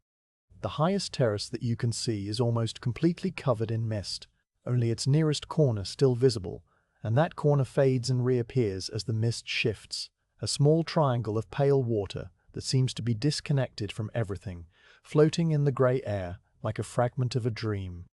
The pine trees at the top have vanished entirely, swallowed by the cloud that has descended from the mountain, and the hillside now ends, not in a line of trees, but in a soft white nothingness that merges with the sky. You shift your weight slightly, your left sandal sinking a little deeper into the mud, and the small movement brings your attention back to your own body for a moment. The cold in your fingers, the weight of the wet cape on your shoulders, the ache in your neck from standing still for so long. But the mist and the terraces pull your gaze back outward, away from the small discomforts, away from the waiting, away from everything except the slow grey beauty of the hillside in the rain. The terraces are not dramatic or beautiful in the way that a mountain peak is dramatic. They are simple and quiet and old, the work of countless hands over countless seasons, and they hold the rain and the mist with the same patience that you hold your spear, asking nothing, expecting nothing, simply being what they are. A small bird flies across the face of the terraces, a dark shape that appears suddenly from the direction of the pines and crosses the grey air with quick, direct wing beats, and then it is gone, vanished into the mist near the ditch. The bird is the first living thing you've seen move in a long time, and its passage is so quick and so silent that it might have been a trick of your tired eyes. But the image of it lingers, a small dark arrow drawn across the silver of the paddies, and you hold on to it for a moment before letting it go. The bird was probably a thrush or a wagtail, a common bird of the wet fields, and it was seeking shelter from the rain, just as you are standing in the rain, a small difference in purpose that connects you to it across the grey air. The mist now settles into a steady state, a layer of white that covers the upper terraces and leaves the lower ones clear, and this layer is almost perfectly flat on top, like the surface of a second sea floating above the first sea of water on the paddies. The light, such as it is, comes from everywhere and nowhere. A diffuse grey glow that has no source and casts no shadows, and within this glow, the terraces and the mist and the water and the pines all exist in a kind of equality, each one as important as the other, each one a part to the single quiet composition that has been arranged by the rain. You are a part of this composition too, a small dark figure at the edge of the field, your straw cape and your conical hat and your upright spear all adding their own lines and textures to the picture, and the picture is complete with you in it. A small human note in the great grey symphony of the morning. The cold has settled deeper into your bones now, a cold that is not sharp but dull and pervasive, and you feel it most in your feet and your hands and the tip of your nose, the parts of you that are farthest from the centre of your body. The cold does not demand that you move or that you seek warmth. It simply is, another sensation in the long, slow catalogue of sensations that make up the waiting, and you accept it as you accept the rain and the mist and the weight of the spear. The cold will pass when the sun rises, if the sun rises, and if it does not rise, then the cold will stay and you will stay with it, and neither outcome is better or worse than the other, just different notes in the same slow song. The terraced hillside continues to hold your gaze, and you notice now the small details that you missed before, the way the earthen banks between the paddies are covered in a fine green moss that has brightened in the rain, the way the water on the third terrace has a slight ripple near the channel where a submerged stone breaks the surface, the way the mist curls more thickly around the roots of the distant pines. These details are small and quiet, and they fill your mind without crowding it, a gentle procession of images that pass through your awareness like the mist passes over the water, touching everything and holding on to nothing. The hillside is not a place you need to visit or a problem you need to solve. It is simply a view, a long, slow painting that the rain is making and remaking in every moment, and you are the one who stands before it, seeing and being seen. The rain has been falling on your straw rain cape for so long that the cape has become a part of the rain, a saturated landscape of wet stalks and dripping cords that no longer feels like a garment, but more like a small roof that you wear. A roof that moves with you and catches the water and channels it downward in 1,000 tiny rivers. You are still standing beside the cedar tree, your shoulder still resting against the rough bark, your spear still planted in the mud at your side, and the world around you is still grey and wet and quiet. The terraces still holding their silver mirrors up to the sky, the mist still curling around the lower slopes, the men around you still as motionless as you are. But now your attention has narrowed, pulled inward by a single small sensation that has been building slowly at the edge of your awareness, a sensation so small that it might have been there for a long time without you noticing, and now you notice it fully, and the noticing becomes the whole of the moment. The sensation begins on your left shoulder, on the outside of your upper arm where the straw cape drapes over the curve of your armor and hangs down toward your elbow. A single drop of rain has fallen from the brim of your jingasa and landed on the woven straw of the cape, and instead of running down the outside with all the other drops, it has found a small fold in the weaving, a crease where 2 rows of straw overlap and create a shallow channel that angles inward toward your body. The drop sits in this crease for a moment, a small round bead of water that is perfectly clear and perfectly still, and you feel its presence as a tiny cool spot on the surface of the cape, a spot that is slightly cooler than the rest of the wet straw, and then the bead begins to move, drawn by its own weight down the slight incline of the fold. The movement is very slow, so slow that you cannot see it happening but can only sense it, the way you sense the minute hand of a water clock moving even when it appears to stand still. The bead slides along the crease, gathering a little more water as it goes, picking up the smaller droplets that have collected on the individual stalks of straw, and as it grows it becomes heavier, and the heavier it becomes the faster it moves, though fast is not the right word for a pace that is still slower than a breath. The bead is now a small stream, a thin line of water that follows the contour of the fold, and you feel it as a cool thread that traces a path across the surface of the cape, a path that you cannot see but can imagine, a path that leads from the highest point of your shoulder down toward the inside of your arm. The cape is made of many rows of rice straw, each row overlapping the one below it, like the shingles on a roof, and the fold that the water has found is a place where two rows have separated slightly, perhaps from the wear of many marches, or from the stretching of the cords that bind them. The fold creates a small valley, a miniature ravine that runs diagonally across the weave, and the water follows this ravine with the same patient purpose that the stream follows its bed, always moving downward, always seeking the lowest point. You feel the water reach the end of the first row and pause there, pooling against a thicker stalk that blocks its path, and the pool grows for a moment, the water backing up and spreading sideways until it finds a gap beneath the stalk, a tiny opening where the straw has bent away from its neighbor, and then the water slips through the gap and continues its journey onto the next row. The sensation of the water moving through the straw is a complex one, made of many small feelings that blend together into a single, slow event. There is the coolness of the water itself, a coolness that is deeper than the coolness of the wet straw around it, a coolness that speaks of the high clouds where the rain was born. There is the faint tickle of the water passing over the raised ridges of the straw weave, a tickle that is almost too light to feel, like the brush of a feather that you are not certain touched you. And there is the slight weight of the water as it gathers, a weight that presses the cape more closely against the sleeve of your cotton jacket, a pressure that is so gentle it might be the pressure of a single finger resting on your arm. All of these sensations together form a small, quiet story that your skin is telling your mind, a story of a single drop of water making its way from the sky to the earth by way of your shoulder and your arm and your wrist. The water now reaches a place where the fold in the straw deepens, a small depression that has been worn into the cape by the repeated pressure of your spear shaft when you carry it across your shoulder, and the water flows into this depression and fills it, creating a tiny pool that sits directly over the outer curve of your upper arm. You feel the pool as a distinct circle of cold, a cold that spreads outward through the straw and the cotton and reaches the skin beneath, and the skin responds with a faint shiver, a tightening of the small muscles that raises the fine hairs and makes the cold feel even colder for just a moment.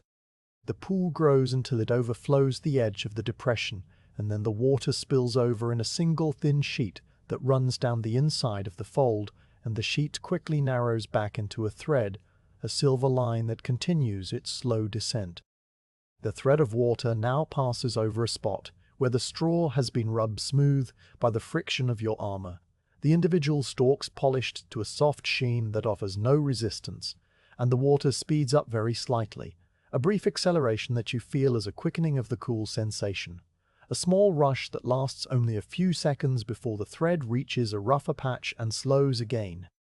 The rougher patch is a place where the straw is frayed, the ends of the stalk sticking out in a small bristly tuft that catches the water and divides it into 3 or 4 smaller threads, each one taking a different path down through the weave. You feel these smaller threads as a faint branching of the cold, the spreading of the sensation across a wider area of your arm,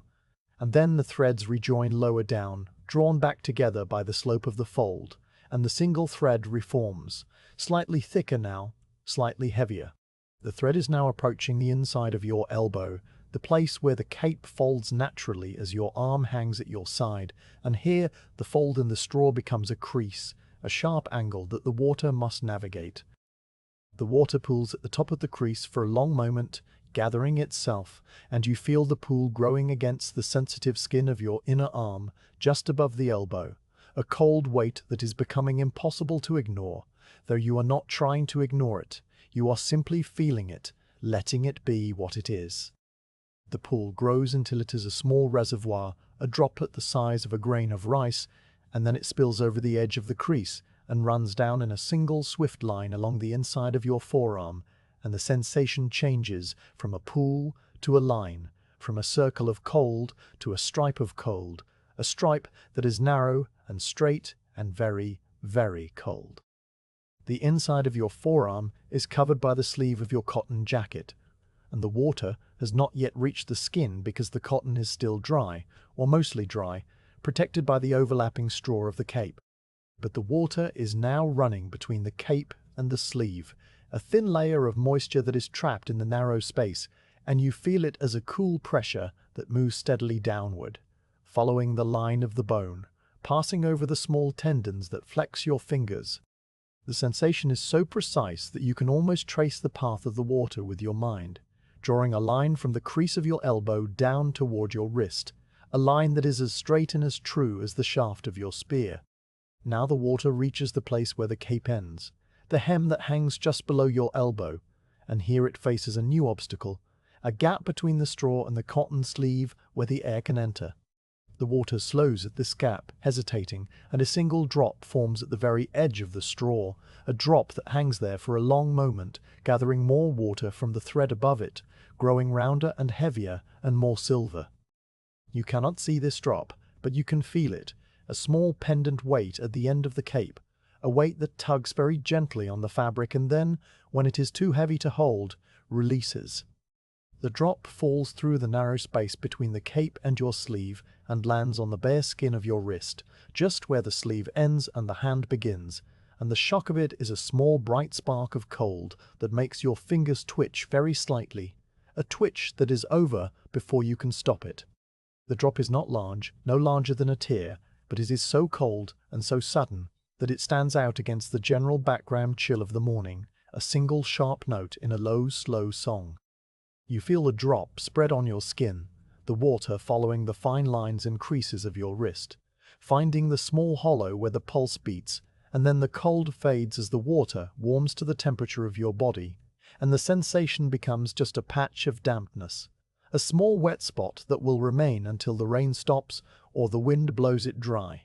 But the thread of water does not stop with that one drop. It continues to flow down the inside of the cape, and another drop forms at the hem, and another, and soon there is a steady rhythm of drops falling onto your wrist, a slow plink-plink that matches the dripping of the tree branches and the dripping of the eaves.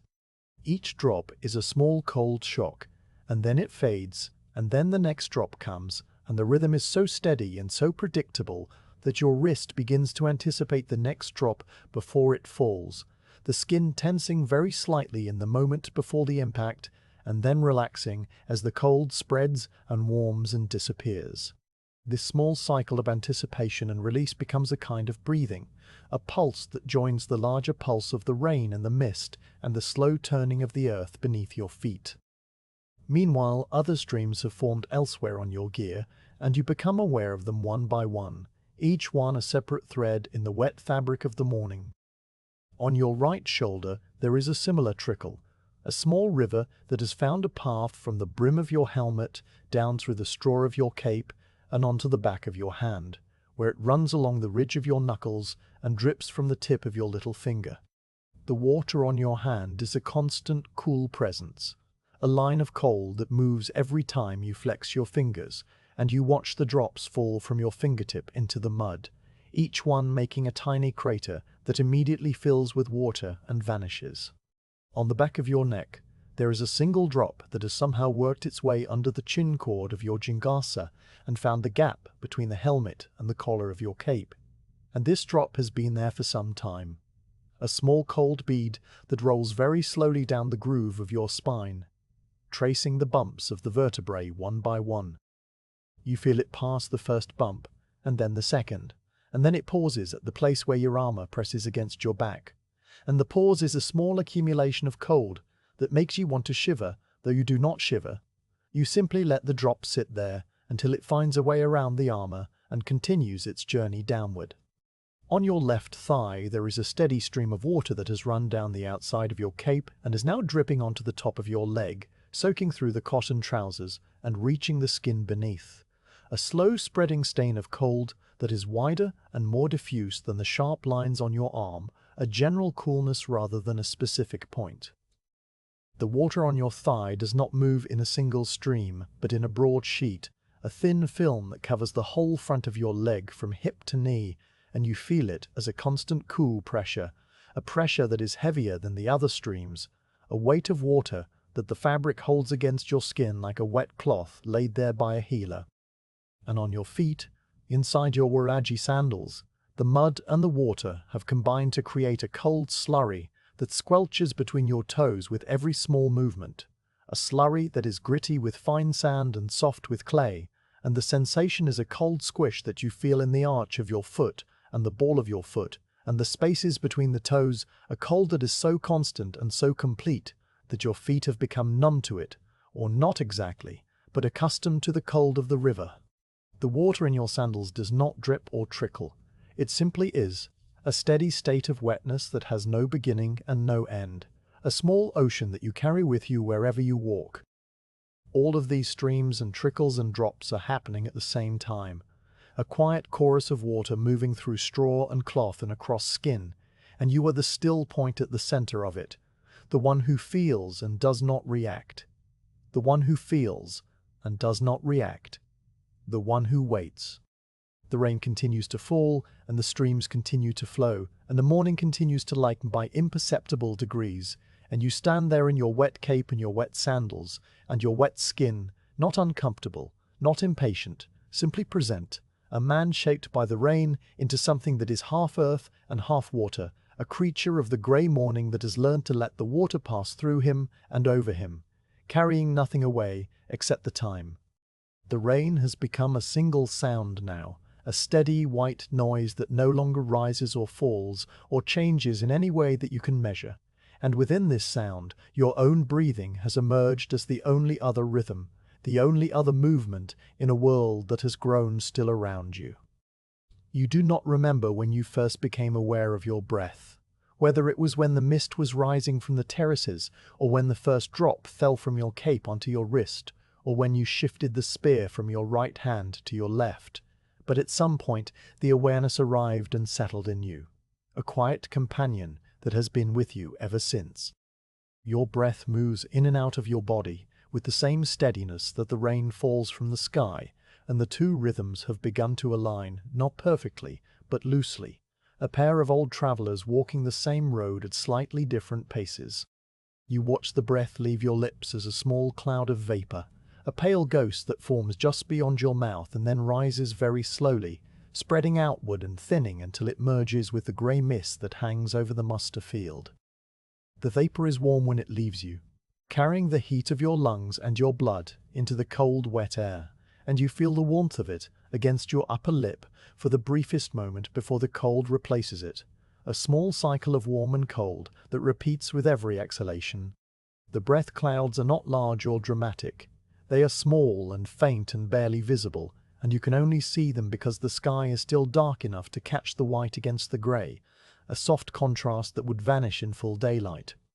Each breath makes a slightly different shape, a small variation in the way the vapor curls and spreads, and you watch these shapes without naming them, letting them rise and fade like the mist on the terraces. The inhale is a quiet thing, a slow drawing of the cold air through your nose and down into your chest, and you feel the air travel the whole length of the passage, touching the inside of your nostrils with a cool, dry sensation, then passing into the deeper warmth of your throat, and finally reaching your lungs where it spreads outward like water poured onto dry earth. Your chest rises with the inhale, a gentle expansion that pushes against the straps of your armor and the weight of your wet cape, and the armor resists slightly.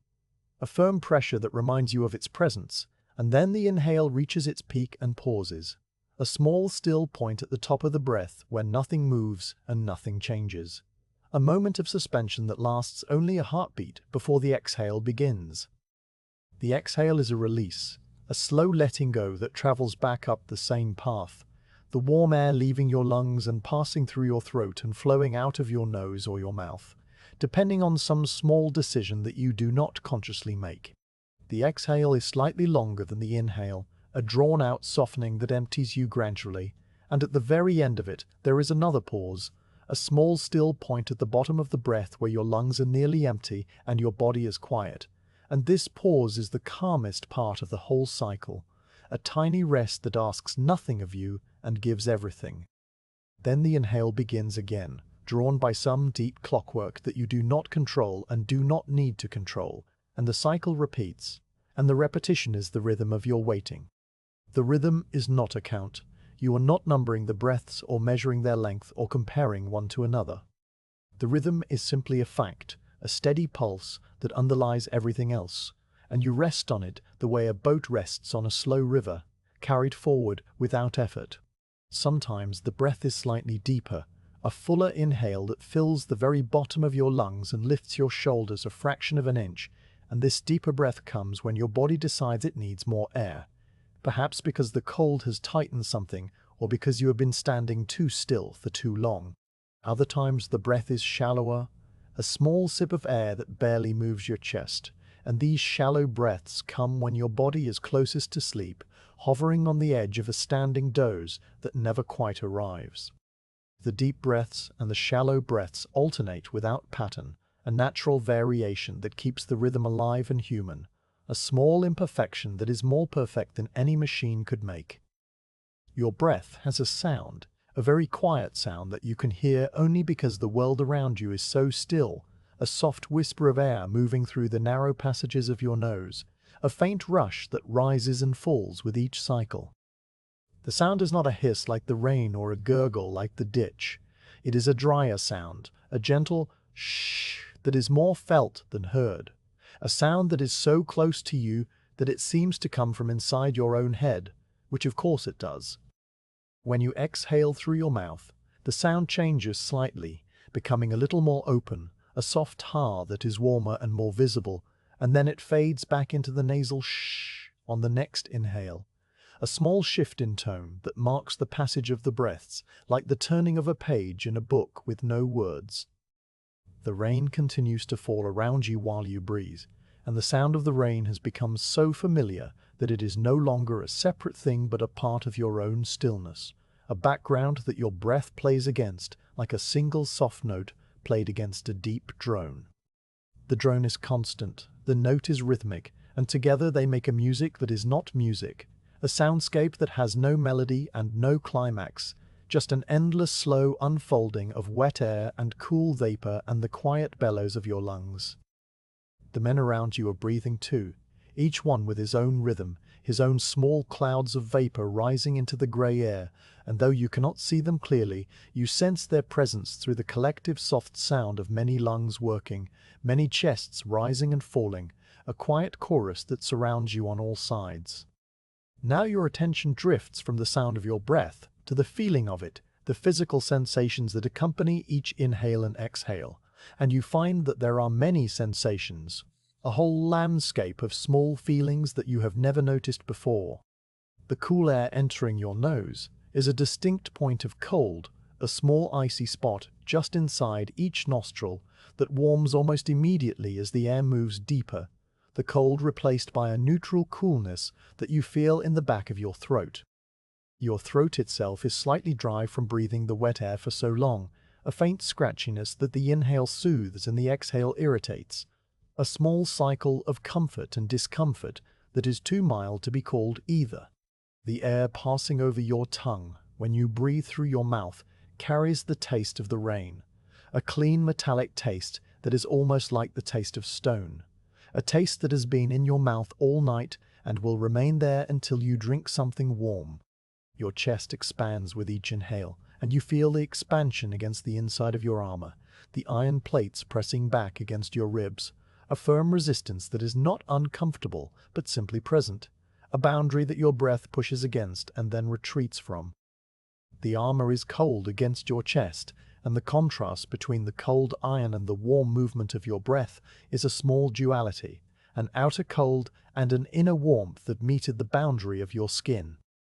The straps of the armor shift very slightly with each breath, a tiny creak of silk cord and leather that you hear more than feel, a soft accompaniment to the whisper of the air. Your belly moves too, a gentler movement that the armor does not restrict, and you feel the soft rise and fall of your stomach under the cotton jacket. A slower, deeper rhythm that is connected to the chest rhythm but separate from it, the two movements dancing together in a quiet partnership. Your shoulders rise very slightly with each deep breath, lifting the weight of the wet cape and the straw rain covering, and then they fall again, the weight settling back onto your frame, and this small movement is a reminder of the heaviness that you carry, the heaviness of water and straw and iron, that has become so normal that you no longer think of it as a burden. The cape moves with your breath, the straw stalks shifting against each other with a soft rustle that is audible only because your ears are so close. A dry whisper that underlies the wet whisper of the rain. A reminder that even in the midst of all this water, there are still dry things, still things that have not been soaked through. The breath cycle continues, and you begin to feel it not just in your chest and your throat, but in the whole of your body. A slow wave that starts at your nose and moves downward, filling your lungs and then your belly, and then, strangely, your legs and your arms and your feet. This feeling is not the actual movement of air, but the movement of attention, a spreading of the rhythm outward from the center until your whole body seems to be breathing, every part of you expanding slightly on the inhale and contracting slightly on the exhale, a unified pulse that holds you together in the cold, wet morning. Your fingers, still cold and slightly numb, seem to warm a little on each exhale as the warm blood pulses through them, and then they cool again on the inhale as the cold air draws the heat back inward. A small cycle that is too subtle to be certain of but too persistent to ignore. The rhythm of your breath now begins to align more closely with the dripping of the tree branches above you, the slow, irregular plonk of the larger drops that fall from the cedar's needles and land on your helmet or your cape or the mud beside your feet. The drops do not fall in perfect time with your breath, but they fall close enough that a kind of loose synchrony develops, a breath for every third drop, or a drop for every second breath, the two rhythms weaving in and out of each other like two strands of a rope that is being twisted very slowly. You do not try to match your breath to the drops. The matching happens on its own, a natural convergence of two slow things that have been moving side by side for a long time, and you let it happen without interference, a passenger on the slow train of the morning. The cold air that you inhale has a weight to it, a density that comes from the moisture suspended in it, and you feel this weight as a slight resistance when you draw the air in, a thickness that makes each breath a small effort, though the effort is so small that it barely registers as effort at all. The air is full of the smell of wet earth and wet straw and wet wood, and these smells enter your lungs along with the oxygen, filling you with the essence of the camp, the essence of the rain, the essence of the long, slow wait before the dawn. The smells are not separate from the breath. They are the breath, and you take them in and let them out, and take them in again, a slow circulation of scent that connects you to the world outside your body. Now your eyelids have grown heavy again, not with sleep, but with a deep stillness that is like sleep's quiet cousin, a state of suspended awareness that hovers on the border between waking and resting. You allow your eyes to close, just for a moment, and the darkness behind your lids is a soft, grey darkness that is warmer than the darkness of the night, a darkness that is lit from within by the faint glow of your own blood moving through the capillaries of your eyelids.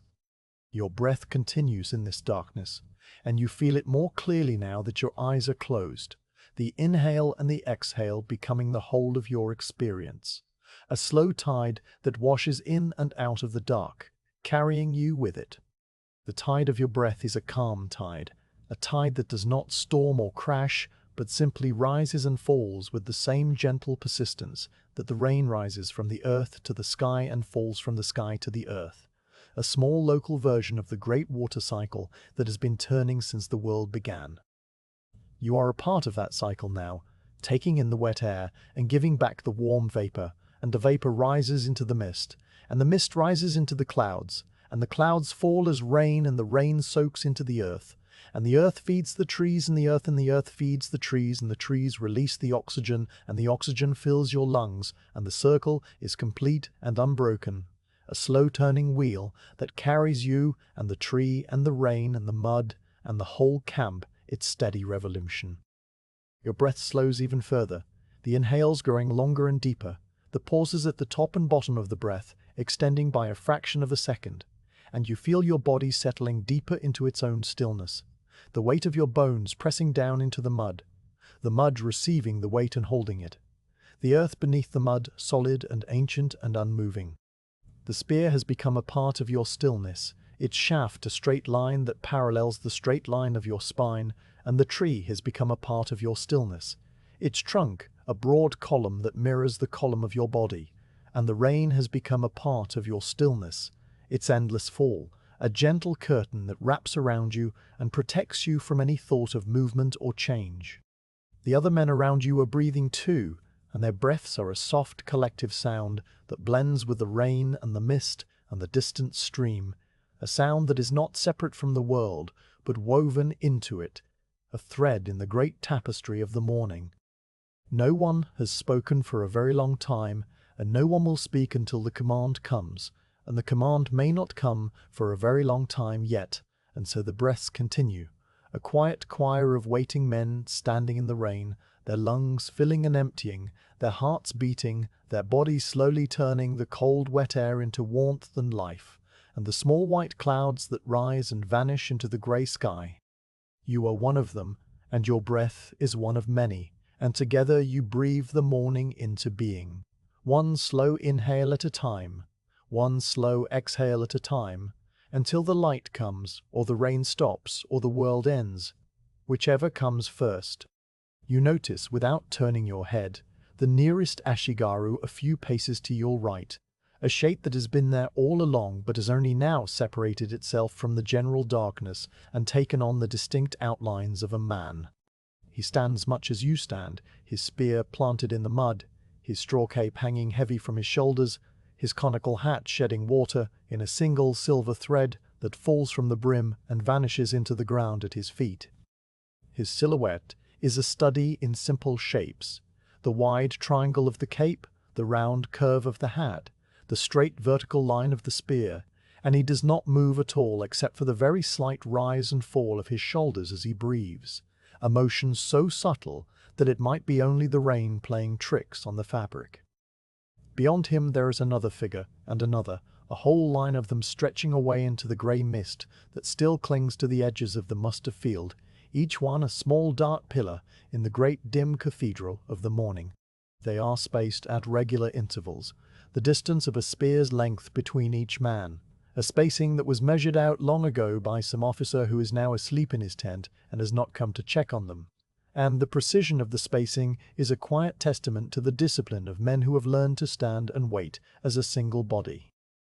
The men do not speak to each other, and you do not speak to them, but the shared stillness creates a bond that is deeper than words, a silent understanding that you are all in the same wet field, under the same wet sky, carrying the same cold weight of waiting. You can see the details of the nearest man's gear now, the way his cape is frayed at the hem where it has dragged through the mud, the way his sandal cords have been retied with a different kind of knot than yours, the way his spear shaft has a slight warp near the top that makes it look like a calligraphy brushstroke rather than a straight line. These small differences make him an individual, a person with a history and a home and a name, but you do not know his name and you will probably never know it, and that is not a sad thing but simply the nature of a camp full of men from 100 different villages who have been gathered together for a purpose that has nothing to do with names.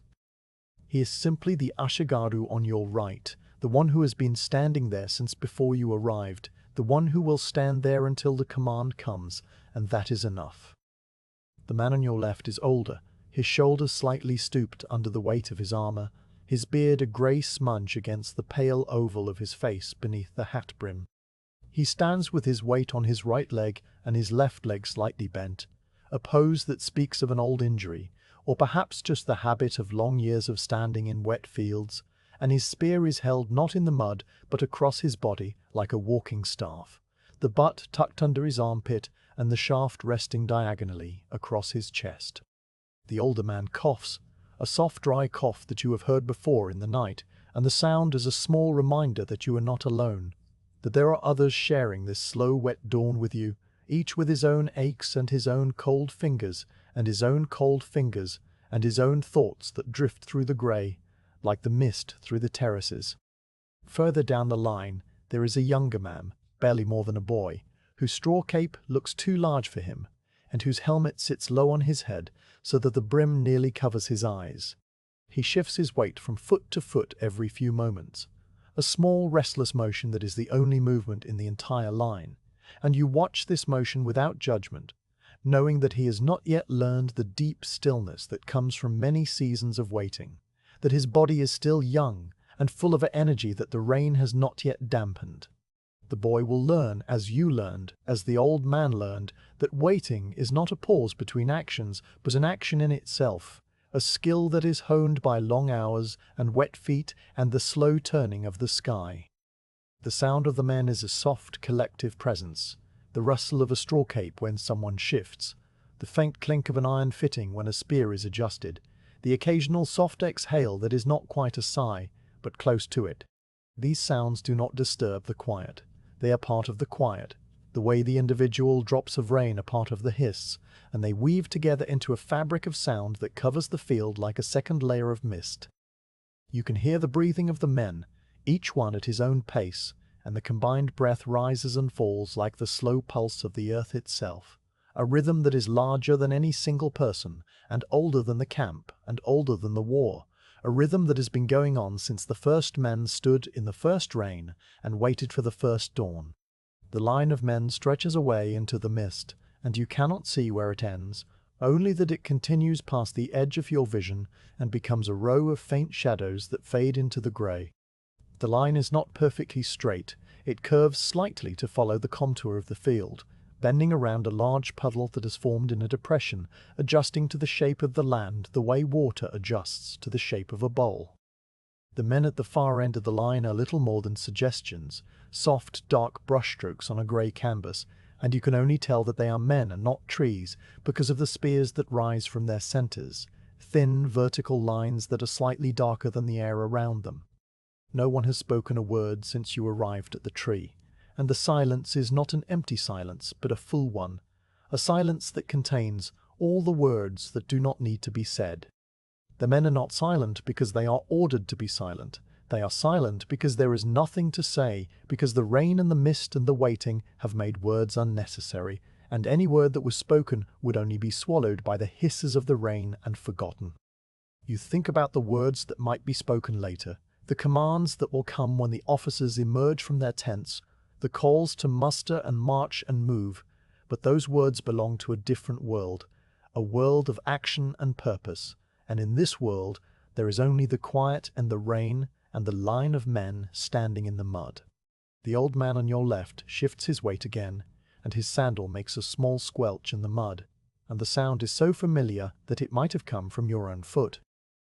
The boy on the far right stops his fidgeting for a moment and stands still, perhaps because he has felt your gaze, perhaps because he has simply run out of the energy to move, and his stillness joins the stillness of the others, adding one more motionless figure to the line. The man nearest to you adjusts his grip on his spear, his fingers curling and uncurling around the shaft, and you see the faint movement of his knuckles under the wet straw of his cape sleeve, a small gesture that is repeated by others down the line, a wave of small adjustments that passes through the men like a breeze through grass. The rain has not lessened, and the mist has not lifted, and the light has not brightened beyond the soft grey glow that has been there for what feels like a very long time, and the men continue to stand, their shapes merging into the shapes of the trees behind them and the huts beyond the trees, until the whole camp becomes a single continuous landscape of waiting figures and waiting earth. You are one of them, no different from the old man or the boy, or the man with the warped spear, and you feel the connection between you as a quiet warmth that runs beneath the cold, a shared humanity that does not need to be expressed or acknowledged, just felt. The mist drifts between the men, curling around their legs and rising to their waists, and for a moment the lower half of each figure disappears, leaving only the upper torso and the spear and the hat, floating in the grey like a collection of strange mushrooms that have sprouted overnight. Then the mist thins and the legs reappear, the mud becoming visible again, the sandals becoming visible again, and the men are whole once more, solid and real and patient. The mist continues its slow dance, revealing and concealing, and the men do not react to it because they've seen it 1,000 times, because the mist is just another part of the waiting, another part of the mourning. You feel the weight of your own spear in your hand, the smooth wood that has become so familiar that it feels like an extension of your arm, and you think about all the other hands that have held spears in fields like this one, all the other men who have stood in the rain and waited for the dawn. They are gone now, their hands and their spears returned to the earth, but the waiting remains, passed down from one generation of Ashigaru to the next, like a treasured secret, a skill that is learned not from manuals, but from long hours and cold feet, and the slow acceptance that there is nothing to do but stand and breathe and be. You are a part of that tradition, a single link in a long chain of waiting men, and the thought is a comforting one, a reminder that you are not alone in time any more than you are alone in space. The line of men stretches away into the mist, and the line of time stretches away into the past and the future, and you stand at the intersection of the two, a small still point in the great web of history that is being woven by the rain. The Ashigaru on your right has a hole in the elbow of his sleeve, a small tear that lets the cold air in, and he does not seem to notice it or does not care. The old man on your left has a patch on his cape, a square of newer straw that is slightly lighter than the rest, and it was sewn there by someone who cared for him, a wife or a daughter or a mother. The boy on the far right has a red cord tied around his spear shaft, a small splash of colour in the grey world, a charm or a marker or just a piece of string that he found and tied there for no reason at all. These small details fill your mind without crowding it, and you hold them there for a moment before letting them go, letting them drift back into the grey from which they came. Now the sky lightens another fraction of a degree, and the faces of the men become slightly clearer, the lines around the old man's eyes, the smooth cheeks of the boy, the set jaw of the man with the warped spear. They are all looking in the same direction, toward the distant ridge where the dawn is gathering, though they are not looking with expectation or hope, just looking, their eyes open and their thoughts somewhere far away. You look too, and you see the same grey ridge, the same silver mist, the same faint band of pale sky that marks the coming of the light, and you let your gaze rest there, sharing the view with the line of silent men, a shared vision of the morning that no one will ever speak of, but everyone will remember. The rain continues to fall on the men, and the men continue to stand in the rain, and the morning continues to grow around them, one slow breath at a time. The sound of the rain on their capes and their hats and their spears is a soft chorus that has no conductor and no score, a music that plays itself without any need for players, and the men are the audience and the instrument at the same time, hearing and being heard. You are a part of this chorus, your own breath adding its small note to the great chord, and you feel the music resonate in your chest, a low hum that is the sound of patience made audible.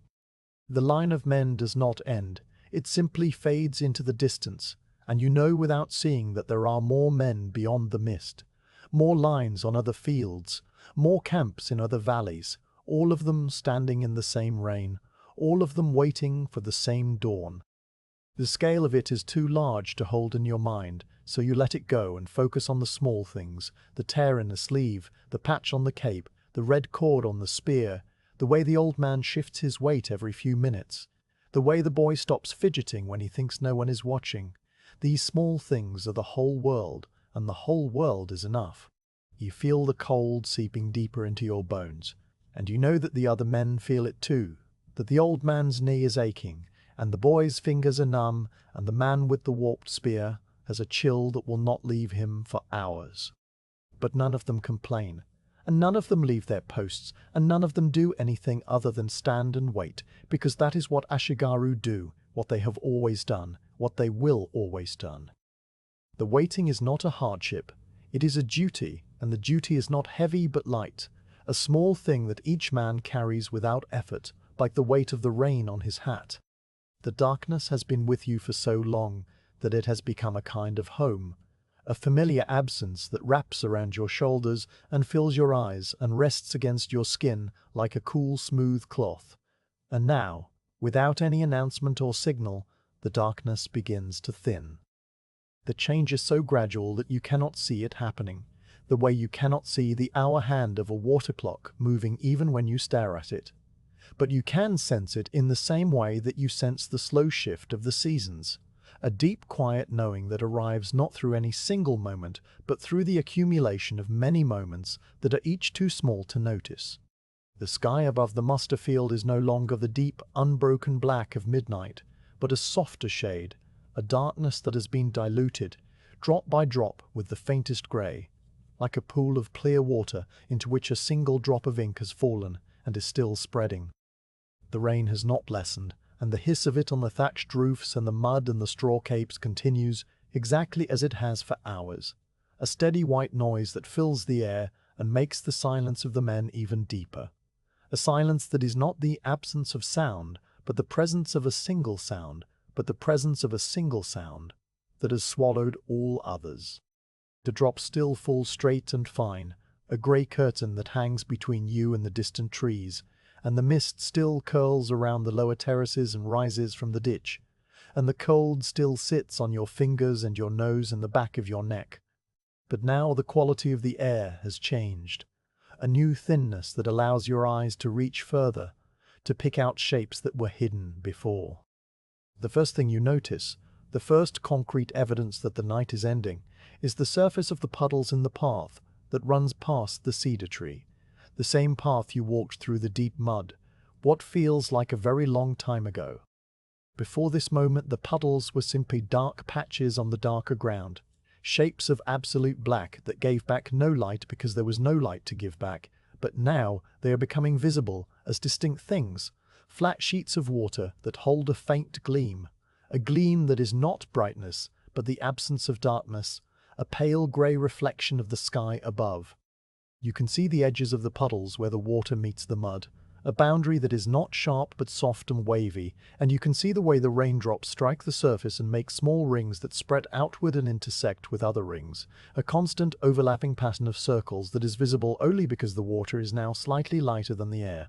Each raindrop that falls into a puddle creates a tiny crater, a momentary depression that immediately rebounds into a small upward splash, and from that splash the rings spread, perfect circles that widen and flatten and eventually disappear into the general shimmer of the surface. The rings are thin and delicate, like the rings that form around a pebble dropped into a still pond, but they are everywhere at once, hundreds of them, thousands of them, a continuous soft disturbance that turns the puddles into living things, surfaces that are never still and never the same from one moment to the next. You watch the nearest puddle, a small one just a few paces from your left foot, and you see the rings form and spread and vanish, and the watching is a quiet meditation that asks nothing of your mind, just the steady reception of a small, beautiful fact. Beyond the puddles, the path itself is becoming visible as a pale ribbon of mud that winds between the darker shapes of the huts, and you can see the deep ruts left by the cartwheels, now filled with water and shining like long straight mirrors, and the footprints of the men who have walked this way before you, each one a small pool that catches the grey light and holds it. The mud is the colour of wet clay, a deep reddish brown that is slowly emerging from the blackness, and the water in the ruts is the colour of the sky, a pale silver grey that is slightly brighter than the mud, a contrast that makes the path look like a map of itself, a drawing of where to walk drawn by the rain. The huts that line the path are emerging too, their low walls of wattle and daub taking on a faint texture, the vertical lines of the wooden posts and the horizontal lines of the woven bamboo becoming visible as a soft grid, a pattern that was always there but hidden by the night. The thatched roofs are still dark, but they are a different dark from the walls, a rough dark that is made of many small shadows, the shadows of the individual bundles of straw, and you can see the way the water drips from the eaves in a continuous line of drops that catch the grey light and flash for a moment before they fall into the mud. The entrances of the huts are dark rectangles that give back no light at all, but around some of them you can see the faint shapes of men standing or sitting, their straw capes and conical hats making them look like small thatched houses that have stood up and walked outside. The muster field itself is no longer a flat black void, but a wide grey space that stretches away from you toward the distant line of trees. And you can see the grass now, a pale greenish grey that is bent and flattened by the rain, the individual blades visible only near your feet, but merging into a soft carpet further away. The field is dotted with the shapes of other Ashigaru, each one a small dark pillar with a spear rising from its center, and these pillars are arranged in loose rows that follow the gentle slope of the ground, a pattern that was invisible in the dark, and is now only barely visible in the grey, a human geometry that mirrors the geometry of the terraces and the ditches and the streams. The terraced hillside to your left has been transformed by the slow lightening of the sky, the mist that covered the lower slopes now shifting from a flat grey to a pale watery silver that seems to glow from within, a soft luminescence that has no source. The mist is still there, still curling around the earthen banks and the flooded paddies, but it is thinner now, more transparent, and through it you can see the sheets of water on each terrace, each one a distinct rectangle of pale silver that is separated from the next by the dark line of the bank. The water on the terraces is perfectly still in some places and faintly rippled in others, where the rain strikes it or where a small channel feeds the overflow downward, and the stillness and the ripple create a contrast of textures, a smoothness and a roughness that are both made of the same water. The mist on the upper terraces is still thicker, a soft white blanket that hides the higher slopes and the line of pine trees, but even this mist is beginning to glow, to take on a pearly quality that speaks of the coming dawn, a dawn that is still somewhere behind the clouds and behind the hills, but is now close enough to send its light ahead of it. The mist shifts and thins in places, revealing small glimpses of the terrace below, a corner of water, a patch of green moss on a bank, a single stalk of rice that has survived the flooding and stands above the water like a tiny flag. And then the mist closes again, hiding what it has revealed, a slow game of reveal and conceal that plays out across the hillside without any hurry. The pine trees at the top of the hill are still hidden, but you can sense them now, a dark presence behind the mist, a solidity that is different from the softness of the cloud. And as you watch, the mist thins for a moment, and you see the faintest outline of the nearest tree, a tall, straight trunk with branches that spread outward and then droop under the weight of the rain. The outline is not sharp. It is a soft, dark smear against the lighter grey of the sky, a suggestion of a tree rather than a tree itself. But it is there, and its presence anchors the hillside and gives the eye a place to rest after the shifting fluidity of the mist. The pine needles are visible only as a general darkness, a texture that is rougher than the mist, and the trunk is a vertical line that rises from the unseen ground and disappears into the unseen crown, a line that is as straight and patient as the spear beside you.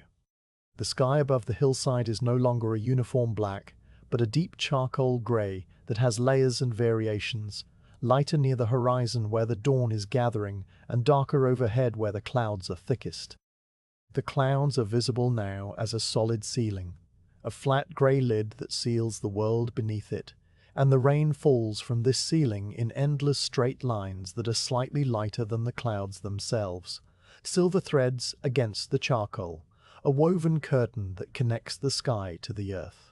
The horizon, where the hills meet the sky, is a pale band of light that is not yet light, but the memory of light, a thin strip of silver that outlines the distant ridges and makes them visible as soft blue-grey shapes, shapes that you have not seen since the sun set on the previous day. As the sky continues to lighten, the colors of the world begin to return, though they are not the bright colors of noon, but the muted, water-soaked colors of early morning in the rain. The green of the grass is a deep, cool green that is almost blue. The brown of the mud is a rich, dark brown that is almost purple. The silver of the water is a pale, shimmering silver that is almost white, and the grey of the mist is a soft, pearly grey that is almost pink. These colors are faint and hesitant, as if they are not yet certain that the night is truly over, and they shift and blend into each other, a watercolor world that has been painted with a single brush dipped in rain. The men around you are becoming more visible with each passing moment, their straw capes taking on the same pale gold that you remember from daylight, though the gold is darkened by the wetness to a deep honey color, and their conical hats are a darker brown that stands out against the gray of the sky. You can see their faces now, or the shapes of their faces, the pale ovals beneath the brims of their jingasa, the dark smudges of their eyes, the faint lines of their mouths, and you see that they are all looking in the same direction, toward the distant ridge where the light is gathering, though no one has given a command and no one has moved. The faces are tired and calm, the faces of men who have been standing in the rain for hours and will continue to stand for as long as they are told, and there is a quiet solidarity in their stillness, a shared patience that needs no words. Your own body is still in the same position, your left shoulder against the cedar tree, your right hand resting on the shaft of your spear, your feet planted in the mud, and the cold has settled so deeply into your bones that you no longer feel it as cold, just as a general heaviness that is part of you, a weight that you carry without effort. The trickles of water on your arms and your neck have slowed as the rain has steadied, and now they are just a constant cool presence, a wetness that is so complete that the dry parts of you are only a memory. Your breath still rises in small clouds of vapor, and the clouds are more visible now against the lighter sky, small white puffs that form and fade in a slow rhythm that matches the dripping of the tree and the soft rustle of the rain on the thatch. Now a new sound reaches you, a sound that is so distant and so low that at first you think it might be the wind or the rumble of a distant landslide, or the groan of the earth itself settling under the weight of the water. But as it sustains and then fades, you recognize it as the note of a horn, a single long note blown from somewhere far across the valley, perhaps from a ridge on the other side of the stream, perhaps from a ridge on the other side of the stream, perhaps from a watchtower that you have never heard of. The horn is not a command. It is simply a signal, a marker of the hour, or a call to wakefulness, and its note is a deep, resonant hum that rolls across the wet fields and the flooded paddies and reaches you as a low vibration in the air, a vibration that you feel in your chest as much as you hear it in your ears. The note of the horn rises slightly in the middle and then falls, a slow arc of sound that is as graceful as the flight of a heron, and then it fades, the last echo swallowed by the rain and the mist, and the soft breathing of the men around you. After the horn, the silence is deeper than before, or perhaps it is not silence but a new kind of stillness, a stillness that has been marked and measured by the single note, and you find yourself listening for another note, a second call, a response from somewhere closer to the camp. But no second note comes, and the rain fills the space where the horn was, covering it over like water filling a footprint. The horn has not changed anything. The men have not moved, the officers have not emerged from their tents, the supply carts have not creaked into motion, the horses have not stirred in their picket line. The only change is in the light, which continues to grow by slow increments, the charcoal sky shifting toward a paler grey, the mist on the terraces becoming more silver than white, the puddles on the path becoming brighter and more reflective, the faces of the men becoming clearer, the distant ridges becoming more defined, the whole wet world emerging from the darkness like a stone emerging from a receding tide. The dawn is not an event, it is a process, a slow unfolding that has no beginning and no end, and you are still in the middle of it, still standing, still waiting. The pine trees on the hilltop are now fully visible, their trunks a deep reddish brown that is almost black, their branches heavy with rain and hanging low, their needles a dark green that is so dark it seems to absorb the light rather than reflect it. Above the pines, the sky is a pale grey that is almost white, and the contrast makes the trees stand out sharply, a silhouette against the brightening sky, a line of silent sentinels that have stood on that ridge for 100 years and will stand for 100 more. Below the pines, the terraces stretch down the slope in their long curving steps, each one a mirror that holds a piece of the sky, and the mist that still clings to the lower terraces is now a soft glowing blanket that seems to be lit from within by a hidden sun. The hidden sun is still hidden, still somewhere behind the clouds and behind the hills, and its light is diffuse and gentle. A light that casts no shadows and creates no glare. A light that is more like a slow brightening of the air itself than a beam from a distant fire. The world under this light is a world of soft edges and muted colors. A world that has been painted in watercolors on wet paper, and you are a part of that painting. A small dark figure at the edge of the field. A figure that has been standing here since the middle of the night and will continue to stand until the command comes, or the rain stops, or the sun finally breaks through the clouds. Whichever arrives first. The rain continues to fall, steady and patient, the drops striking your helmet and your cape and the mud at your feet, and the sound of it is still the same, a soft shh that fills your ears and presses gently against your thoughts. The morning has come, but the rain has not stopped, and the waiting has not ended, and you remain exactly where you were, your shoulder against the tree, your spear in your hand, your breath rising and falling in its slow rhythm, your eyes watching the grey world grow lighter and lighter, one drop of light at a time, one breath at a time, until the day is fully born and the night is only a memory.